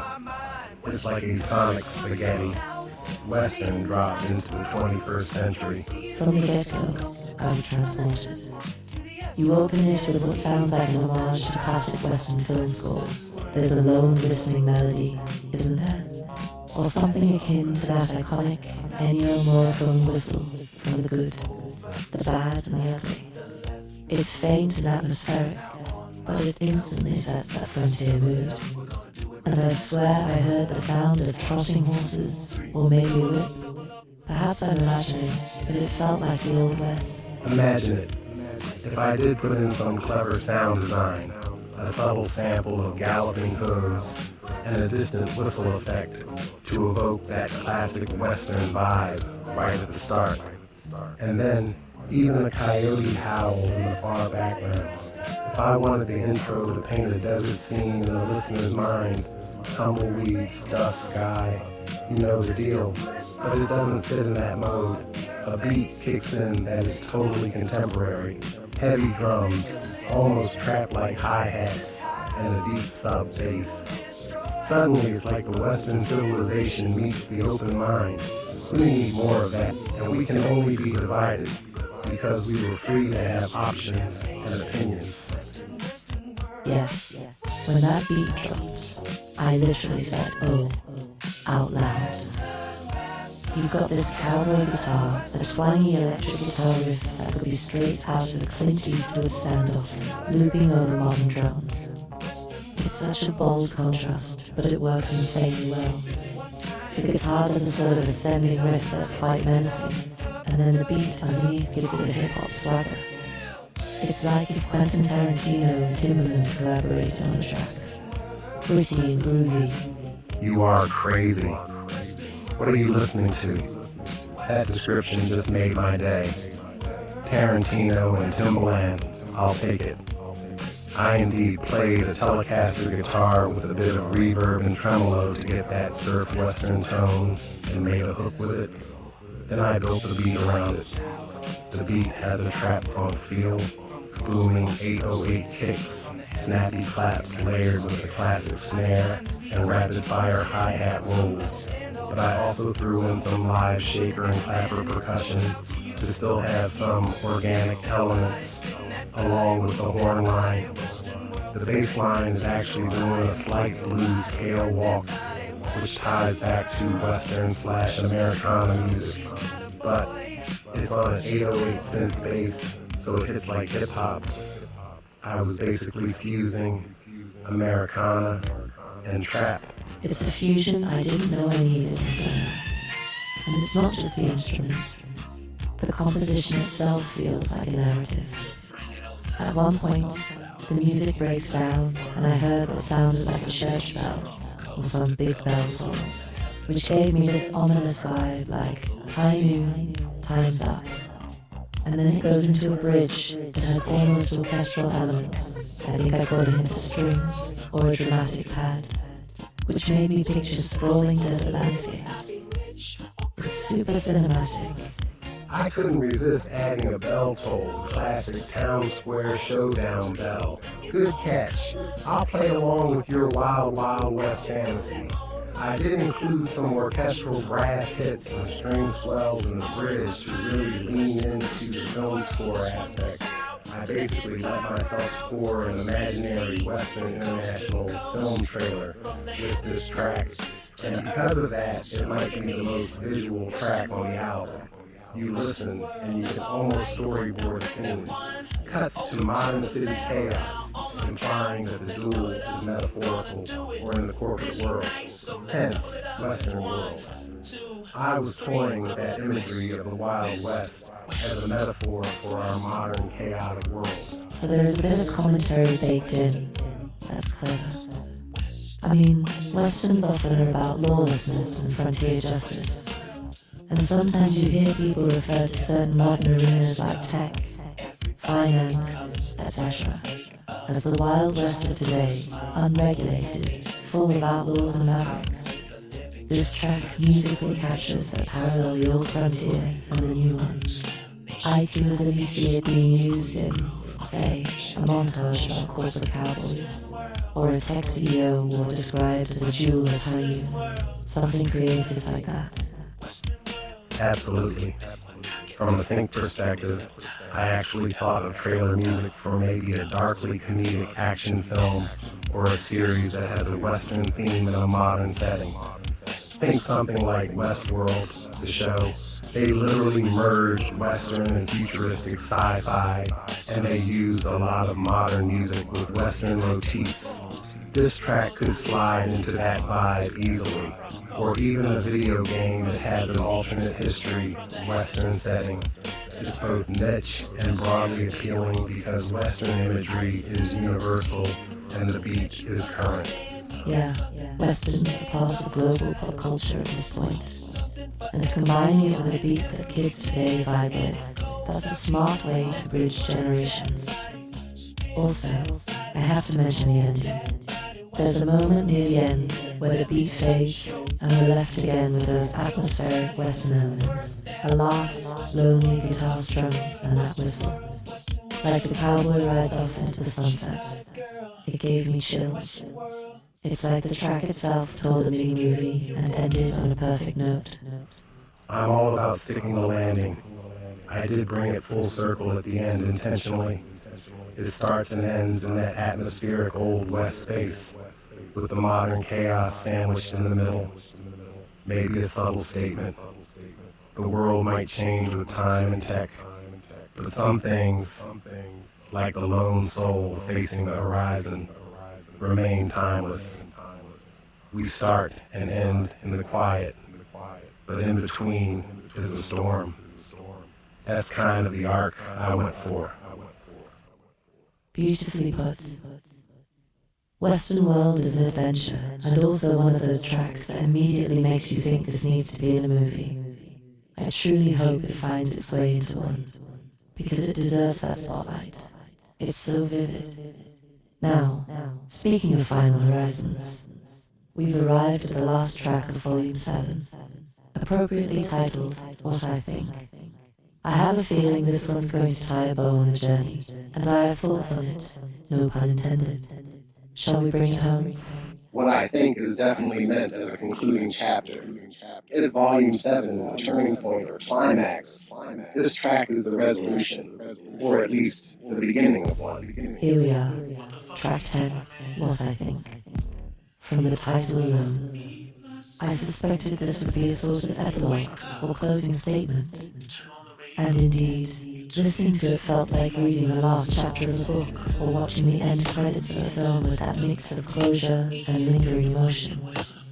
It's a really heartfelt way to end the volume. Musically, it's interesting. It's not bombastic or overly grand. Instead, it's quite intimate and introspective. It starts with a simple melody on, I think, a Rhodes electric piano. It has that warm, slightly warble tone. It's playing a gentle chord progression, something that feels hopeful with a tinge of nostalgia. Then gradually, other elements come in. A soft drum groove, very laid-back kick, rim shot, maybe a brushed snare, and a smooth bass that just kind of hums along. There's also a nice layered texture of maybe synth pads or ambient sounds filling the background like a soft glow. The whole thing feels like dawn, like after a long night. The sun is just peeking up. Dawn, I like that metaphor. But what I did was flip it. This is from the point of view of the person who deep down understands what we're doing at the same point. They always have to throw shade. You know the type of person they criticize so much that they seem as though they had to observe you quite a bit to get down all the criticisms that they have about you. You know? You'll be in one situation where you'll be like considering that you don't like them. You know an awful lot about them. Talk about opposition research. It definitely breathes. It's soothing and quite emotive. At one point, a lead instrument comes in carrying a melody. I'm not sure if it was a guitar with an effect or a synth. It had an almost vocal quality to it, like it was singing without words. Kind of a plaintive, hopeful melody that repeats and evolves slightly each time. That part really tugged at my heart. Everything used on the track just stemmed back to me thinking, go ahead, say you don't like this music. Say you don't think that what we're doing is worthy of it. But you're not going to find any flaws. It may not be a cup of tea, but it's still good. One day, we're going to find our audience. And I do believe, like I always say, the music is good. The music works. It's just the humans need to be led. Sometimes you have to put what they like and what they love in front of their face. Sometimes one has to be told, hey, you're missing out this ThinkTimm thing. Over here is wonderful. You should take a listen. I felt that. It's like the music is speaking for you, giving a sense of what's on your mind at the end of this journey. If I had to put an emotion to it, I'd say it's contemplative, but content. There's maybe a hint of sadness or wistfulness as any ending has, but more than that, a sense of calm and resolve. Like this chapter is ending, and then peacefully. Onward to whatever comes next. That's what it said to me. That's a great interpretation. Blissful yet content is exactly the balance I aim for. You know, finishing Volume 7 was a big moment for me. If this was indeed the original scope of the series, given we conceived it as 7 parts, then reaching the end is emotional. I poured some of that into this track. It's almost like an audio journal entry of my state of mind at this point. Grateful, a little tired perhaps, proud, curious about the future. All those feelings swirling. But rather than try to make a grand overture out of it, I opted for something honest and gentle. Because legacy is built in these small, honest moments, not just the big statements. You know, it connects to what we always circle back to on the show, why we do this. There's a line from our recent episode about legacy success fades, but meaning lasts, and what I think embodies that sentiment. It's not about showing off. It's about expressing something meaningful to you, the artist. And as a listener, I feel that authenticity. It's like we're right there with you, sitting on the porch at sunrise, reflecting on everything that's happened and everything that might lie ahead. That's a beautiful scene. I like the porch, the sunrise image. It actually resonates with how I felt mixing the final track as the sun was coming up one morning. Life imitates art, or vice versa. And speaking of what lies ahead, I did sneak in a tiny Easter egg.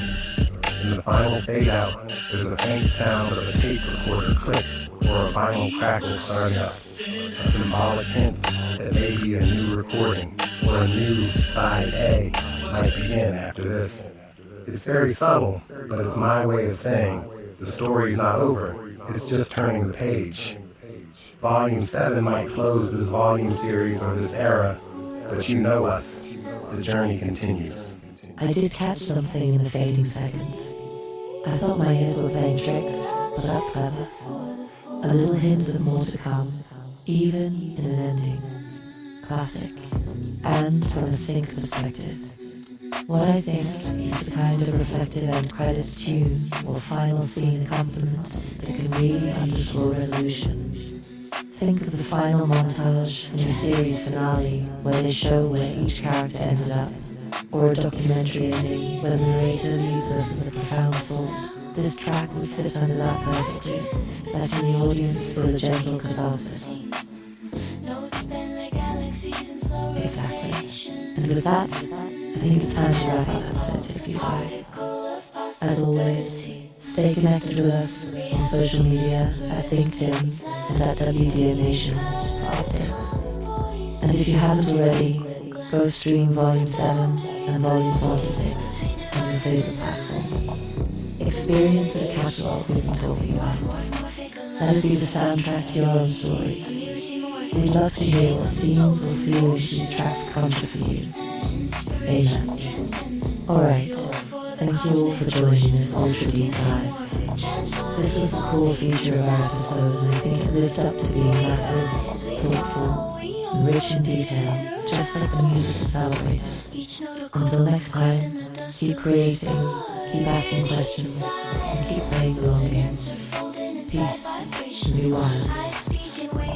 Breathing reverse, conducting gravity like it's percussion. Our thoughts are samples of infinity, looped in divine symmetry. Dreams and frequencies merge beneath electric seas. Mental energy radiates, each heart its own interface. Creation spins, duality thins. We revive ourselves within. We are sound. We